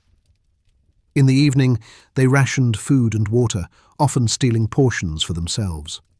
At night, they stood watch, guarding the hatches against rebellion, scanning the sea for threats. Sleep was restless, interrupted by storms or alarms. Days bled into weeks, weeks into months, the monotony broken only by moments of terror. A storm, a revolt, a death. Cultural attitudes among crews varied. Some saw captives as subhuman, treating them with contempt. Others, especially those who had grown up poor and oppressed themselves, felt flashes of recognition, though these feelings rarely translated into mercy. A few sailors, deeply disturbed by what they saw, left the trade after a voyage, refusing to return. Their testimonies later fed abolitionist movements, their words offering glimpses into the horrors of the holds. But most returned again and again, trapped by poverty and necessity, their consciences dulled by repetition and rum. When voyages ended, crews dispersed into ports, their lives swallowed again by poverty, taverns, and the lure of another wage. Some boasted of profits, others drowned memory in drink. Few spoke openly of the horrors they had witnessed or inflicted. Silence was easier, and the system thrived on it. But the truth remained carved into their bodies. Scars from disease, broken bones from punishments, sunburnt skin, hollow eyes. They carried the slave ship within them long after leaving its decks. The life of the crew reminds us that the slave trade corrupted everyone it touched. Sailors were not slaves, but they were bound by poverty and discipline to a system that demanded cruelty. They endured disease, hunger, and death. But they also inflicted pain, wielding whips, enforcing chains, and participating in a machine built on human misery. Their lives complicate the story, showing how oppression spreads outward, binding not only the enslaved, but also those tasked with enslaving. Sex may feel fleeting, wars may scar nations, dynasties may endure for generations, but the story of the slave ship cannot be told without its crew. They were the hands that tightened the ropes, the voices that barked orders, the shadows that moved among chains. They suffered, they brutalized, they survived, and they profited. Their lives reveal the entanglement of poverty and power, fear and authority, suffering and complicity. To imagine the slave ship fully is to imagine not only the captives in chains, but the sailors above them, caught in their own grim web, bound by duty, driven by hunger, and complicit in history's darkest voyage. Among the thousands carried across the Atlantic, women and children bore a burden both similar to and distinct from the men around them. Shackled, confined, and treated as cargo, their lives were shaped by the same chains and darkness. Yet their vulnerabilities, the ways they were exploited, and the roles they were forced into reveal another layer of the slave ship's cruelty. To speak of life aboard these vessels without remembering women and children is to tell only part of the story. Women were usually kept apart from men during the voyage. Captains feared that mixing sexes in the suffocating holds would provoke resistance, unrest, or pregnancies that complicated sales at market. Instead, women were confined in smaller quarters or housed in separate sections of the deck. This did not grant freedom. It simply reshaped the kind of suffering endured. Women were often chained less tightly than men, sometimes allowed marginal mobility to cook or clean, which made them more visible to the crew. Visibility, however, brought danger. Sexual violence was a constant threat. Women, especially the young, were at the mercy of sailors and officers who wielded absolute control. Some were assaulted in dark corners of the ship, others taken by captains to cabins where power dynamics made refusal impossible. These violations left scars that went beyond physical wounds, searing into memory and shaping lives long after landfall. In many accounts, women recalled this abuse as one of the most degrading parts of the voyage. It symbolized the complete stripping of autonomy, turning their bodies into sites of domination in multiple ways, chained, commodified, and violated. Yet even within these cruelties, women resisted. Some fought back physically, risking brutal punishment. Others refused food or attempted suicide to escape further abuse. Still others endured silently, preserving dignity in the only ways left to them: by protecting children, comforting the sick, and keeping alive fragments of culture. In their whispered songs and stories, women carried ancestral memory into the bowels of the ship, weaving strength from despair. Children experienced the voyage differently. Many were captured alone, ripped from parents during raids or battles. Others were seized alongside mothers or fathers, chained together in coffles before being separated at barracoons or on deck. Their small bodies made them vulnerable to disease, malnutrition, and dehydration. Mortality rates among children were staggering, for the meager rations that sustained adults were even less sufficient for growing bodies. Dysentery, fevers, and seasickness struck them hard, leaving many lifeless before voyages ended. Their cries pierced the darkness, haunting survivors who could not comfort them. Those who survived often clung to mothers or older captives, seeking comfort in the familiar. Women became caregivers not only to their own children, but to orphans and the abandoned, rocking them in chains, whispering lullabies from home. These acts of care, small and tender, in a place designed to strip humanity away, were forms of resistance. They declared that even in the hold, even amid filth and death, the bonds of family and community could endure. Children also became symbols of hope and despair. To some captives, their survival meant that memory of Africa might live on, carried into the future by young voices. To others, the cries of children deepened grief, reminders of innocence shattered and futures stolen. The sight of a child wasting away in chains was one of the most powerful condemnations of the system, though traders and captains rarely acknowledged it. To them, children were simply smaller units of cargo, valued less in markets, sometimes sold cheaply, sometimes discarded if sickly. The crew's attitudes toward women and children were contradictory. Sailors sometimes exploited women sexually, yet other times they treated them with marginal leniency, knowing women were less likely to revolt than men. Children were occasionally used to manipulate adults, with sailors threatening harm if parents resisted orders. At times, women were forced to prepare food for all captives, stirring pots under guard, their labor co-opted into the machinery of the voyage. What might have been acts of nurture became twisted into survival strategies for the very system that enslaved them. Pregnancy aboard ship was a hidden tragedy. Some women boarded already pregnant, others conceived during the voyage, often as a result of assault. Conditions made survival difficult. Poor nutrition, chains, and disease-weakened bodies, and miscarriages were common. Infants born on board faced grim odds, with little space, no proper care, and almost no chance of reaching land alive. Yet some births did occur, mothers cradling newborns in the darkness, fighting desperately to protect life in the midst of death. These stories, though rare, testify to resilience, the insistence of life even in the belly of suffering. The psychological impact of these experiences lasted long beyond the voyage. Survivors carried memories of abuse, of children lost, of families torn apart. Women often became the keepers of memory in the Americas, passing down songs, stories, and fragments of African culture that had survived the voyage. Their endurance in the face of exploitation helped shape new communities, even as trauma haunted them. Children who survived grew into adults who bore the scars of their first memories being chains and ocean waves. The slave ship marked them for life, embedding in them stories that would ripple through generations. And yet, even here, resilience persisted. Women preserved dignity in caring for one another, in refusing to let suffering erase bonds of kinship. Children, when they laughed or played in brief moments of respite, reminded all aboard of the humanity that captains tried to deny. A lullaby hummed in the dark, a hand stroking a fevered brow, a whispered prayer for protection.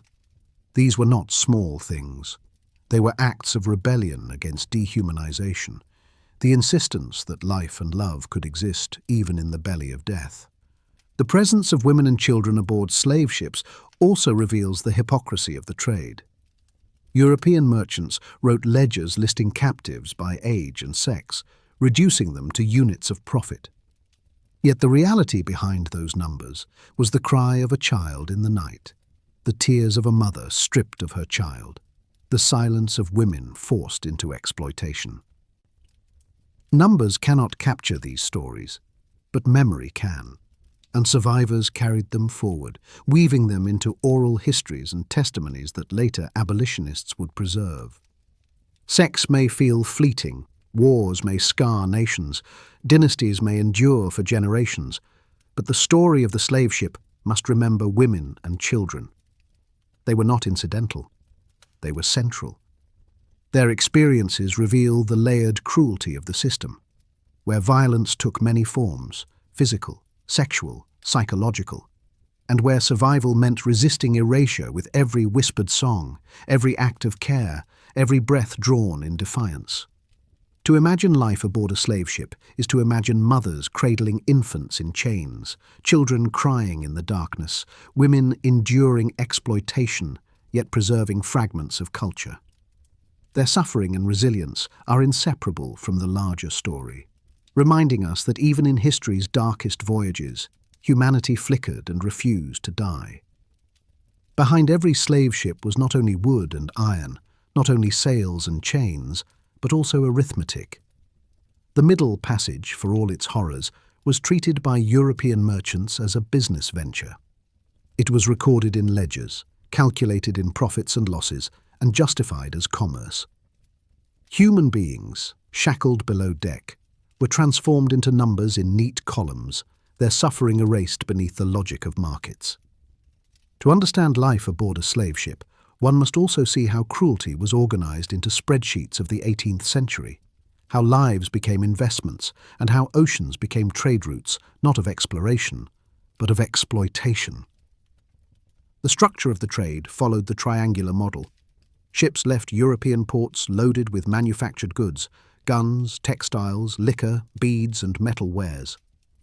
These goods were sold or bartered on African coasts in exchange for captives. Those captives became the cargo for the Middle Passage, carried across the Atlantic to the Americas. There, they were sold at auction, and the ship was reloaded with sugar, tobacco, rice, or cotton for the voyage back to Europe. Each leg of the journey reinforced the others, creating a system where ships rarely sailed empty and profits flowed constantly. Merchants calculated every detail. The number of captives a ship could carry was determined by tonnage, with rules of tight packing or loose packing. Tight packing crammed as many bodies as possible into the hold, accepting higher mortality in exchange for larger numbers delivered. Loose packing allowed slightly more space per captive, hoping that lower death rates would yield higher survival and thus better sales. Both methods reduced people to numbers, as if their lives could be measured by square feet of deck space. Mortality itself was built into the math. Traders expected that 10 to 20% of captives would die during the voyage. These deaths were written off as cost of business, no different from spoiled food or damaged sales. Insurance companies even covered losses, paying merchants for captives who died en route, just as they would for barrels of sugar lost to storms. Death in this system had a price and a policy. The humanity of those lost was invisible. What mattered was the balance of ledgers. The language of the business stripped away dignity. Captives were described as pieces, units, or cargo. An adult male might be labelled as one full piece, a woman as 3/4, a child as half. Sales records noted height, weight, and condition the way livestock were appraised. Auctions in the Americas treated captives like commodities, buyers inspecting teeth, muscles, and scars before bidding. Families were split without hesitation, individuals sold to the highest bidder, the logic of commerce overruling every bond of kinship. Captains bore immense responsibility in this business model. Their success was measured not by navigation alone, but by how many captives they delivered alive. Bonuses were often tied to survival rates, incentivizing minimal care not out of compassion but for profit. Captains were businessmen as much as sailors, negotiating with African intermediaries, bargaining with buyers in the Americas, and managing the arithmetic of human lives across oceans. Theirs was a grim balancing act, weighing costs of food and water against potential gains at market, deciding how much suffering could be endured without collapsing profitability. Investors on shore rarely witnessed the realities of the trade. They saw only returns on capital, dividends paid from voyages. In port cities like Liverpool, Bristol, Nantes, or Lisbon, fortunes were built on this system. Banks financed ships, insurers covered losses, dock workers loaded goods, craftsmen built shackles and barrels. Entire economies grew around the business of slavery, each layer profiting while distancing itself from the human suffering at its core. Tea in England, coffee in France, rum in the Caribbean, all were sweetened with sugar, produced by enslaved labour. The ship was only one link in a vast chain of commerce that reached into every home in Europe. The coldness of this business is revealed in the records that survive. Ship logs listed deaths daily, not by name, but by number. 3 lost to flux, 2 expired overnight. These entries were as casual as notes about wind direction or sail repairs. To the crew, the humanity of captives was buried under routine. To investors, mortality rates were percentages, not tragedies. Yet behind every figure lay a life, a family, a culture. The arithmetic of the trade hid what could never truly be counted: the grief, the loss, the endurance of those who survived. And still, cracks appeared in the business model. Rebellions disrupted voyages, costing merchants dearly. Disease outbreaks threatened profits. Sailors deserted after witnessing horrors, spreading whispers in taverns. Some investors lost fortunes when ships wrecked, storms claimed cargo, or mortality rates soared beyond expectations. The trade was lucrative but risky, sustained by constant demand in the Americas for labor. Sugar, cotton, and tobacco plantations consumed enslaved lives at such rates that new shipments were always needed. Profit and death were intertwined, each fueling the other. The business of the Middle Passage also shaped laws and politics. European governments granted charters to companies like the Royal African Company, offering monopolies on trade in return for tax revenues. Legislators debated duties and tariffs, not morality. Treaties were signed between nations, dividing African coasts into spheres of influence. Diplomacy itself became entwined with the commerce of slavery. Ships flew flags of empire, carrying not only captives but also the authority of states that legitimized the trade as a cornerstone of national prosperity. Yet even within this system, there were voices of critique. Some sailors, merchants, and missionaries wrote testimonies describing conditions aboard ships, their words shocking audiences unused to the raw details. Abolitionists seized on these accounts, publishing diagrams of ship holds packed with bodies, exposing the arithmetic of suffering. The very records merchants kept to prove efficiency became evidence of inhumanity. Slowly, profit was forced to contend with conscience, though for centuries, profit prevailed. For the captives themselves, the business was incomprehensible. To be reduced to pieces or cargo, to know that survival or death depended on arithmetic scribbled in ledgers, was to be stripped of identity in the eyes of those who controlled their fate. Yet captives resisted this reduction. They sang names, spoke languages, told stories, and remembered lineages, preserving humanity, even when commerce denied it. The trade might treat them as numbers, but they insisted on being people. The Middle Passage, as a business, reveals the cold machinery behind the horror. It shows how greed can be dressed in ledgers, how suffering can be hidden in profits, how entire societies can be built on forgetting the humanity of others. It reminds us that slavery was not only violence at sea, but also calculation in counting houses, investment in boardrooms, sugar in teacups, tobacco in pipes. The slave ship was a floating ledger, carrying not only cargo, but also the arithmetic of cruelty.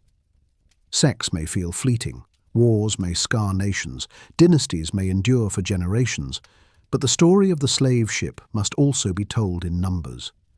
It must remember the coins exchanged for bodies, the bonuses tied to survival, the percentages of loss, the auctions where families were sold. It must reveal that the Middle Passage was not only terror and despair, but also commerce, profit, and arithmetic, a business whose currency was human lives and whose legacy still weighs on the world today. The Middle Passage was not always one continuous stretch of open sea. Slave ships, though designed to carry human cargo across the Atlantic, were still subject to the same needs as all vessels: food, water, repairs, and safe anchorage. Along the way, they sometimes made brief but significant pauses at ports. These ports of call became extensions of the slave trade itself, waypoints where suffering was sustained, profits secured, and commerce reinforced. For captives, these stops offered little relief. For captains and merchants, they were lifelines in the business of human bondage. The geography of ports of call followed the currents of empire. On the African side, ships often lingered at coastal castles or trading forts for weeks before departure, waiting for full cargo. Once loaded, the ships moved westward, sometimes stopping at islands like São Tomé, Cape Verde, or the Canary Islands. These early stops allowed crews to replenish water, gather supplies, and repair sails before the long Atlantic crossing. To captives, the pause only deepened dread, for it stretched time aboard without ending captivity. The Atlantic itself was vast, but ships rarely sailed directly to their final markets without interruption. Winds and currents dictated routes. Some captains steered southward toward Brazil, others northwest toward the Caribbean. Along these paths, islands like Barbados, Jamaica, or Antigua became critical ports. These harbours bristled with sugar mills and warehouses, their economies entirely dependent on enslaved labour. When a slave ship arrived, the port came alive with activity. Dock workers hauled barrels, buyers inspected captives, and merchants counted profits. The arrival of such vessels was not unusual. It was expected, routine, part of the lifeblood of colonial commerce. At these ports, captains faced choices. Some ships sold entire human cargoes directly upon arrival, unloading weary bodies to be auctioned in bustling markets. Others stopped briefly, only to refit, and then sailed onward, carrying captives to North America, South America, or Spanish territories. Still others sold a portion of their cargo at one island, then continued with the rest to maximize prices. To the enslaved, this meant new rounds of separation, as families or companions were torn apart yet again. The ports themselves carried the atmosphere of commerce and cruelty intertwined. Onshore, markets echoed with the sound of buyers shouting bids, auctioneers rattling off descriptions, and captives crying as families were divided. Streets filled with the smell of molasses, rum, and sweat, reminders that sugar, grown by enslaved hands, was the treasure fueling the entire system. In warehouses, goods were exchanged, from sugar to tobacco to cotton, each linked to the bodies arriving by ship. The ports were not simply stops. They were nodes in a global network of profit that reached across oceans. For sailors, ports of call were brief reprieves. They stepped onto land after weeks or months at sea, drank rum in taverns, gambled wages, and sought comfort in fleeting pleasures. Some deserted, unwilling to continue the voyage, leaving captains scrambling to recruit replacements. Yet even here the shadow of the ship followed. Sailors carried the smell of the hold on their clothes, the memory of chains in their minds. Ports were not escapes, but pauses in a cycle that bound them as surely as it bound the captives below deck. Captains used ports to repair vessels battered by storms. Sails torn by wind were replaced, hulls scraped of barnacles, ropes re-rigged. Water casks were refilled, food supplies replenished. Traders struck deals with local merchants, exchanging European goods for colonial produce. These practical tasks masked the larger reality. Every repair, every refill, was in service of sustaining the traffic in human lives. The smooth operation of the slave ship depended on these stops, and without them, many voyages would have failed. For captives, ports offered a cruel mixture of hope and despair. The sight of land, after weeks of endless ocean, stirred faint dreams of escape. Some attempted to flee, slipping from ships into harbours, though chains and guards made success rare. Those who tried often drowned or were quickly recaptured. For most, land was not freedom, but another reminder of captivity. Ports meant auction blocks, separations, and the beginning of a new kind of bondage on plantations. The shore was visible, but liberty remained unreachable. The rhythms of the ports also reveal how deeply slavery was embedded in colonial societies. Plantations sent representatives to inspect captives, governments collected taxes on sales, insurers and bankers met in counting houses nearby. The entire community, from dock workers to governors, participated in the trade. Children grew up watching auctions as normal events, churches blessed ships before they sailed, and taverns rang with sailors' stories. Ports of call were not merely logistical necessities, they were cultural hubs where slavery became normalized and profit disguised cruelty. The most infamous ports gained reputations across the Atlantic. Bridgetown in Barbados, Kingston in Jamaica, Charleston in South Carolina, Havana in Cuba, Salvador in Brazil, all became synonymous with the arrival of slave ships. Each port reflected its empire's interests, yet all shared the same purpose: turning human cargo into labor for plantations. Local economies thrived on this process. Streets paved with stone, mansions built with colonial wealth, institutions funded by taxes on trade, all were underwritten by the bodies that passed through these harbours. At times, ports became sites of resistance. Captives, sensing that the voyage was ending and sales imminent, sometimes rebelled before ships docked. Others resisted during auctions, refusing to move, shouting in their own languages or attempting escape. These acts rarely succeeded, but they disrupted the smooth operation of commerce, reminding all involved that the enslaved were not passive cargo, but human beings asserting their will. Even in the ports, where the machinery of empire was strongest, defiance flickered. The role of ports of call also extended into memory. Survivors of the Middle Passage remembered not only the holds, but also the moments when land appeared, when the smell of sugar and rum filled the air, when voices in strange tongues echoed in markets. For some, these memories were tied to trauma, the loss of family, the beginning of plantation labor. For others, they became fragments of geography remembered across generations, names of islands whispered in stories, markers of where ancestors first touched land in chains.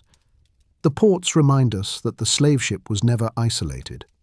It was part of a web that stretched across continents, linking Africa, the Americas, and Europe in a cycle of exchange.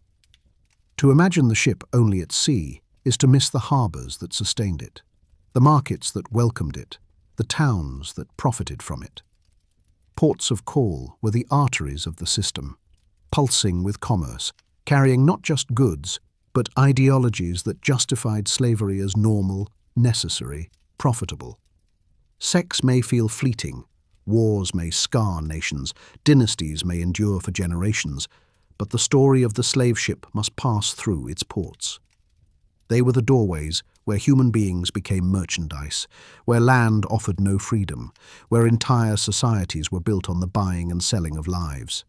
To imagine life aboard a slave ship fully, one must also stand on the docks, hear the hammer fall at auction, smell the sugar in the air, and recognize that the Middle Passage did not end at sea.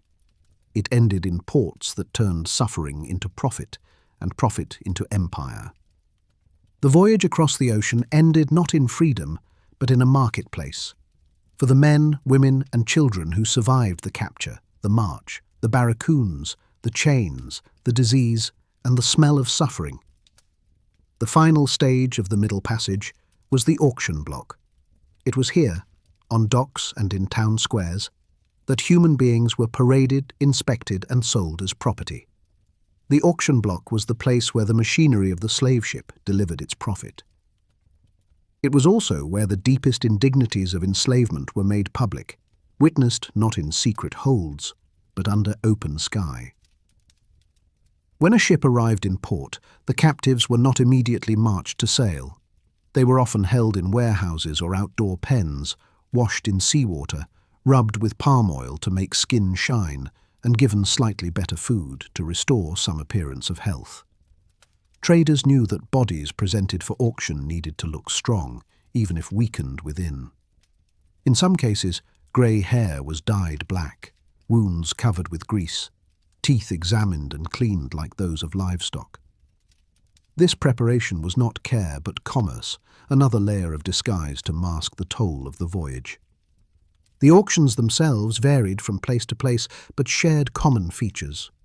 Captives were gathered in public spaces, docks, markets, courtyards, and displayed before crowds of buyers. Plantation owners, overseers, merchants, and speculators gathered to inspect the new arrivals. Buyers prodded muscles, pried open mouths to check teeth, and forced captives to walk or run to display strength.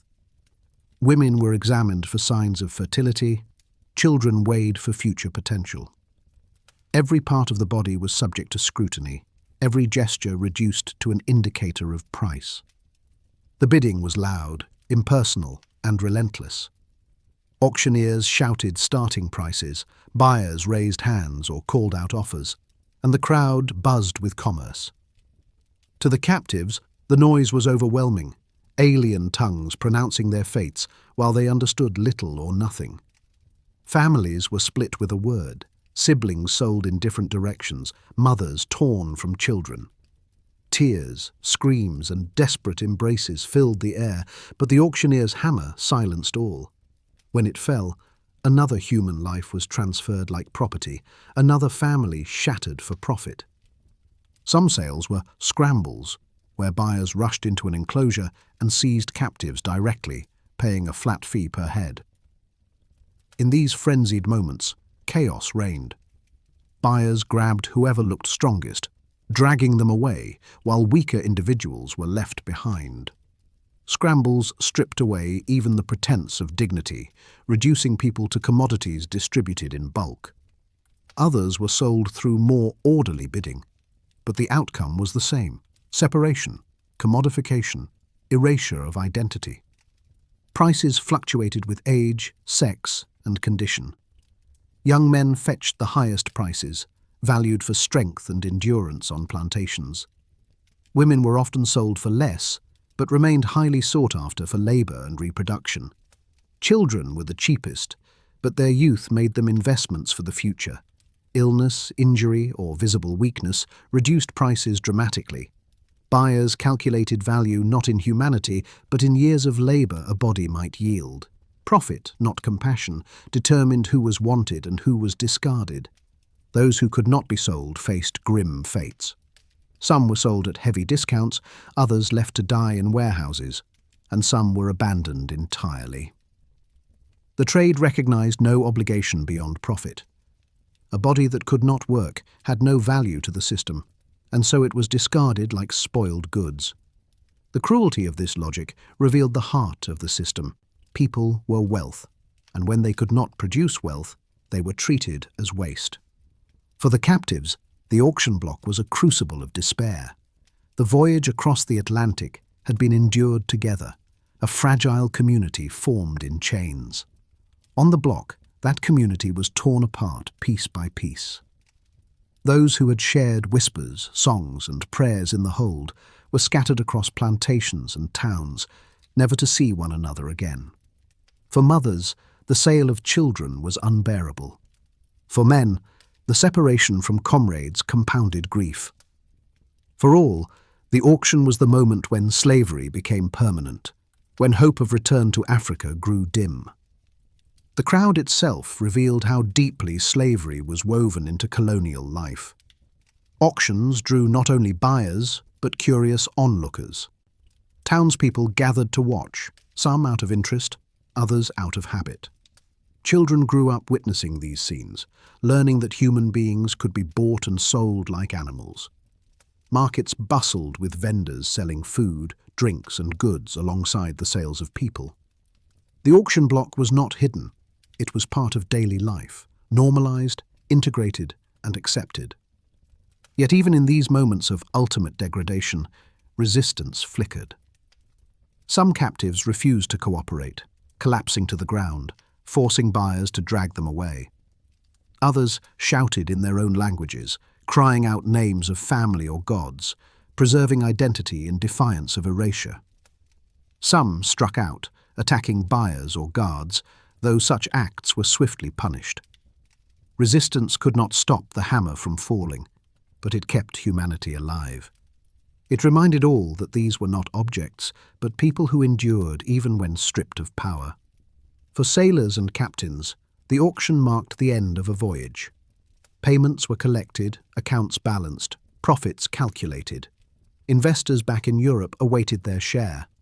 The ship might be refitted for another journey, or crew discharged to taverns and poverty until the next recruitment. For the captains, success was measured in numbers sold, in mortality rates kept within acceptable bounds. Their reward lay in gold and silver counted on the docks, indifferent to the cries echoing through the marketplace. The legacy of the auction block is long. Many cities in the Americas built fortunes on these sales. Charleston, Havana, Salvador, Kingston, Bridgetown. Their markets echoed with the hammer's fall for centuries. The wealth generated financed mansions, universities, banks, and governments. The memory of those blocks still lingers, carved into streets and courtyards where human beings were displayed. Even when the physical platforms vanished, the cultural scars remained, carried by descendants who remembered stories of ancestors sold under open sky. To imagine the auction block fully is to imagine the clash of sound and silence, the auctioneer's hammer falling, the crowd shouting bids, and the muffled sobs of captives whose fates were sealed in a moment. It is to see bodies rubbed with oil to mask suffering, families torn apart with indifference, lives reduced to price tags. It is to recognize that this was not a hidden cruelty, but a public performance, a ritual of commerce that built empires while breaking lives. Sex may feel fleeting, wars may scar nations, dynasties may endure for generations, but the story of the slave ship culminates here, on the auction block. This was the stage where the Atlantic's suffering was converted into profit, where numbers in ledgers became human beings sold to the highest bidder, where families dissolved into markets. To remember the Middle Passage is to remember the block, to hear the hammer, to see the separations, to know that beneath every coin exchanged lay a story of grief, endurance, and resilience that no marketplace could erase. The auction block was not the end of the ordeal. For those who survived the crossing and endured the humiliation of sale, another chapter of cruelty began. Buyers who paid for captives expected not only labor, but obedience. To achieve this, enslaved men, women, and children were subjected to a period known as seasoning. It was a calculated process of breaking spirit, reshaping identity, and forcing human beings into systems of plantation labor. If the Middle Passage was a journey across the ocean, seasoning was a passage into a new world of bondage. Seasoning varied from colony to colony, but followed common patterns. Newly arrived Africans were considered raw, unaccustomed to the climate, the crops, and the strict routines of plantation life. Planters feared rebellion from those who still carried memories of freedom, languages of solidarity, and traditions of resistance. To counter this, they sought to season captives by subjecting them to relentless labor, brutal discipline, and cultural erasure. The aim was not just survival, but submission. The first days after purchase were often bewildering. Captives were taken to plantations or urban households, stripped of any remaining traces of African dress, and given coarse clothing typical of enslaved laborers. Heads were sometimes shaved, a symbolic gesture of stripping away identity. New names were forced upon them, often Christian, erasing African identities in official records. Languages were suppressed. Captives were punished for speaking in their mother tongues and pushed instead toward the languages of their masters. This was not only practical, but psychological, a way to sever ties to homeland and kin. Labor was central to seasoning. Captives were driven into fields of sugarcane, tobacco, rice, or cotton, unfamiliar crops that demanded grueling effort. From dawn until dusk, under punishing suns or drenching rains, they hacked cane, hoed soil, and carried loads far beyond endurance. Overseers enforced discipline with whips, their lashes tearing into skin as constant reminders of power. Work was deliberately exhausting, designed to test bodies and spirits. Those who faltered were beaten, and those who resisted faced harsher punishments, sometimes even death. Seasoning was trial by labor, the plantation itself becoming a crucible of domination. Mortality during this period was staggering. Many who survived the Middle Passage died within months of arrival, their bodies unable to withstand new diseases, strange climates, and punishing workloads. Yellow fever, malaria, and other tropical illnesses swept through plantations. Malnutrition weakened immune systems, and exhaustion drove many into graves before their seasoning was complete. In some colonies, as many as a third of newly arrived Africans perished within the first few years. Death was not unexpected. It was calculated into the business. Buyers accepted losses, knowing that those who survived would yield years of profit. Seasoning also included forced cultural assimilation. Enslaved Africans were compelled to adopt European religious practices, attend church services, and internalize the doctrines that masters believed would justify obedience.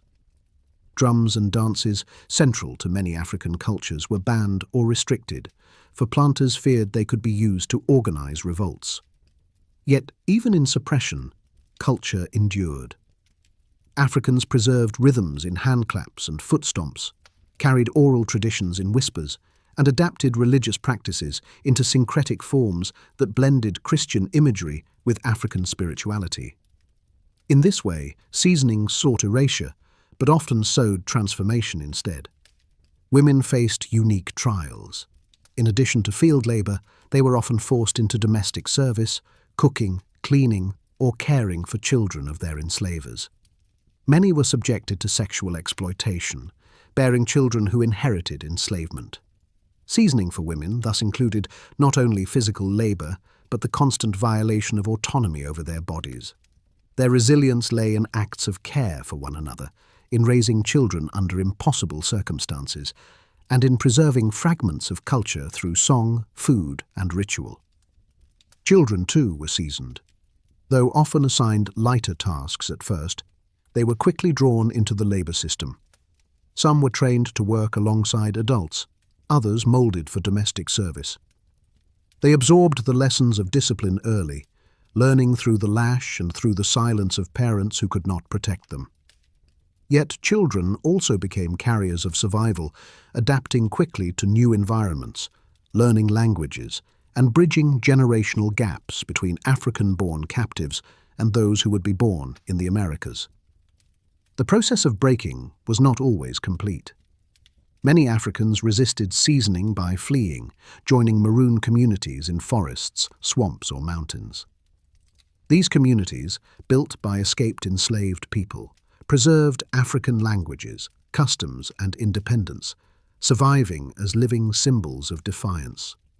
Others resisted within plantations, feigning illness, slowing work, sabotaging tools, or teaching forbidden songs in secret.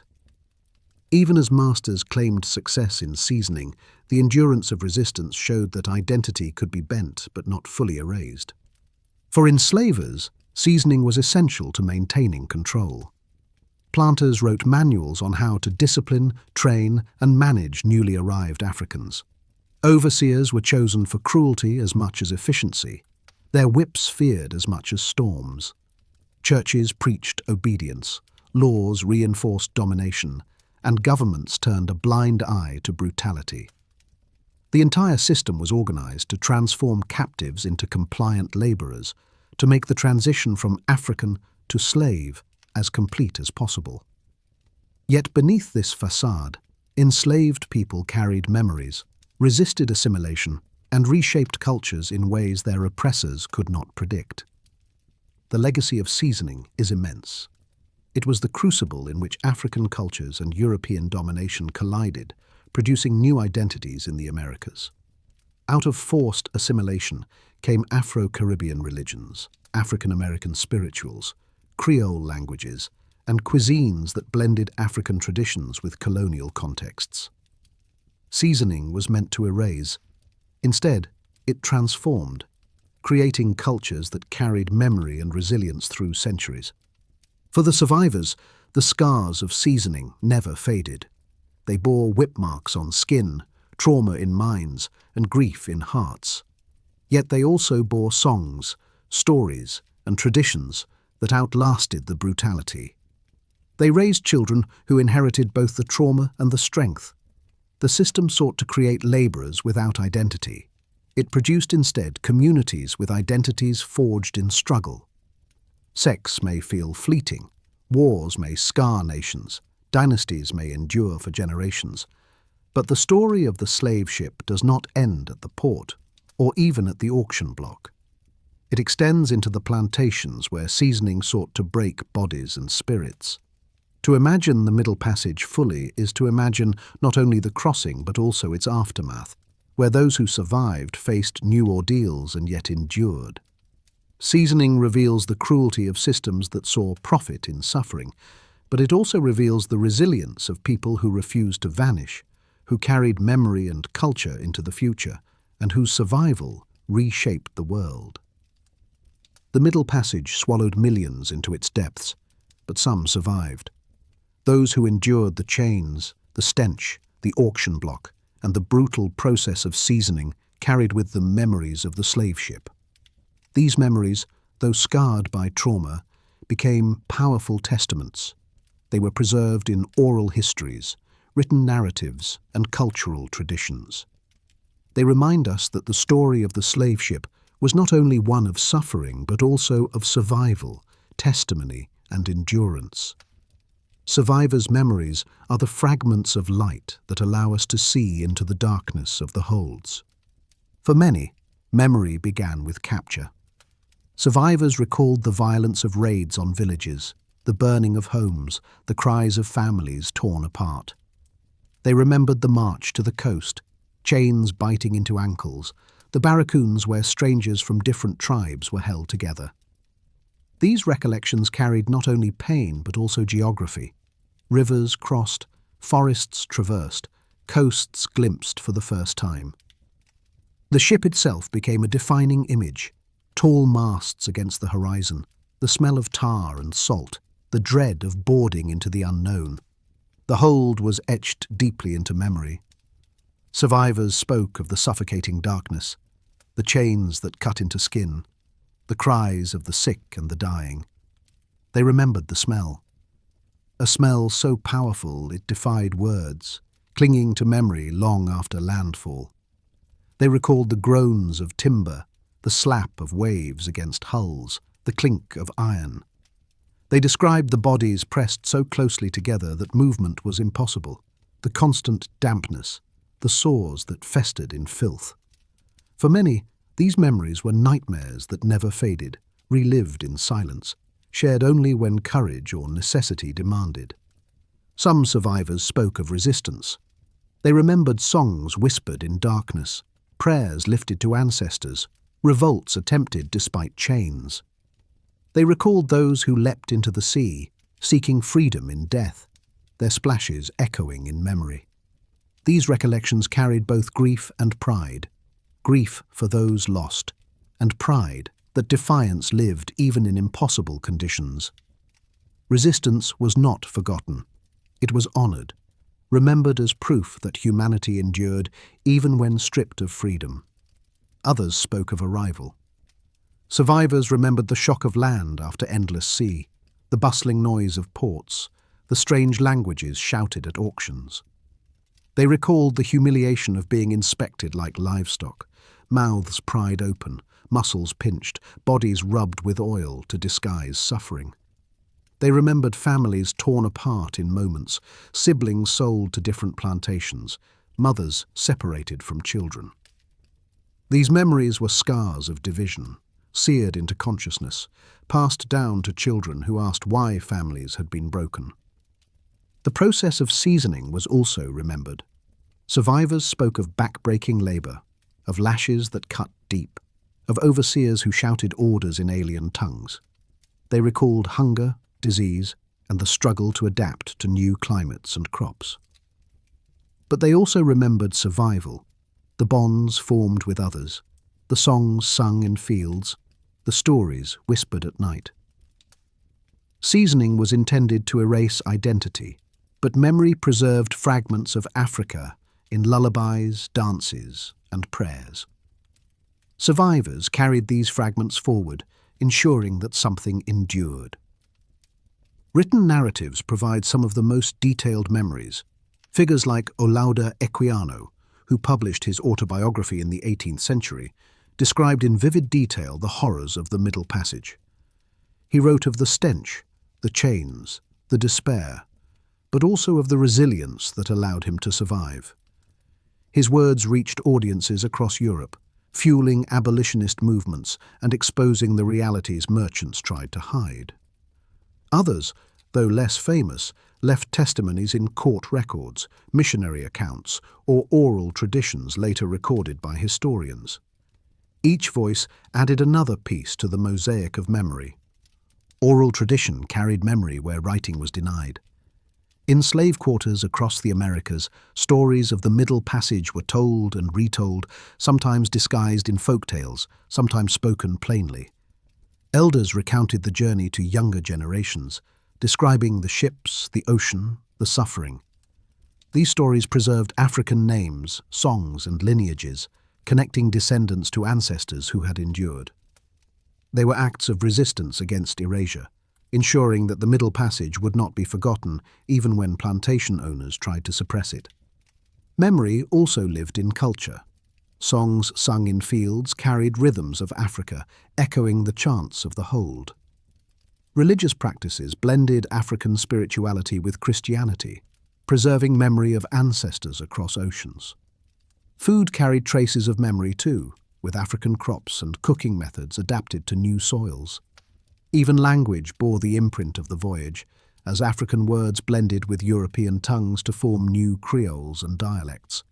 Survivors' memories shaped not only personal stories, but entire cultures, leaving legacies that endure centuries later. For many survivors, memory was both burden and strength. It was burden because the horrors of the Middle Passage haunted dreams, bringing back cries of the dying, the stench of disease, the lash of the whip. Trauma lived on in silence, in tears shed alone, in stories too painful to tell. Yet memory was also strength, because it preserved identity, carried ancestors forward, and testified to resilience. To remember was to resist the attempt to erase. The memories of survivors also challenged the narratives of traders and merchants. Where captains wrote of cargo and mortality rates, survivors spoke of families and suffering. Where investors counted profits, survivors recalled names of lost companions. Their memories cut through the cold arithmetic of the trade, restoring humanity to those reduced to numbers. Abolitionists relied on these testimonies, amplifying them to expose the realities of the trade to wider audiences. Memory became weapon as well as witness, striking at the conscience of empires. Even today, survivors' memories shape how the world understands the Middle Passage. They are preserved in archives, in oral histories, in cultural practices across the African diaspora. They remind us that the slave ship was not only a place of despair, but also of endurance. They remind us that history is not only statistics, but voices, voices that refused to be silenced. The Atlantic may have swallowed millions, but memory carried across its waves, surviving in songs, stories, and traditions that live on. Sex may feel fleeting, wars may scar nations, dynasties may endure for generations, but the story of the slave ship is illuminated here, in the memories of survivors. They carried trauma, but they also carried strength. They bore witness to suffering, but they also preserved culture. To imagine the Middle Passage fully is to listen to these voices, to honor their endurance, and to recognize that memory itself is resistance, a defiance against forgetting, a light in the darkest of holds, a legacy that still shapes the world today. The slave ship was not only a vessel of wood and iron, chains and sails, it was also a vessel of memory, trauma, and transformation. Its voyages ended on distant shores, but its impact rippled through centuries. The legacies of the slave ship stretch far beyond the Atlantic crossing. They live in the societies built on its profits, in the cultures reshaped by its survivors, in the inequalities that endure to this day. To speak of the Middle Passage is not simply to recount the past, but to recognize how its consequences remain etched into the present. One of the clearest legacies lies in the African diaspora itself. Millions of men, women, and children were torn from their homelands and scattered across the Americas and Europe. They carried with them fragments of languages, religions, songs, and traditions that blended with new worlds to create entirely new cultures. Creole languages emerged in the Caribbean, blending African vocabulary with European grammar. Religious practices fused Christian forms with African spirituality, producing Vodou in Haiti, Candomblé in Brazil, Santeria in Cuba, and countless other traditions.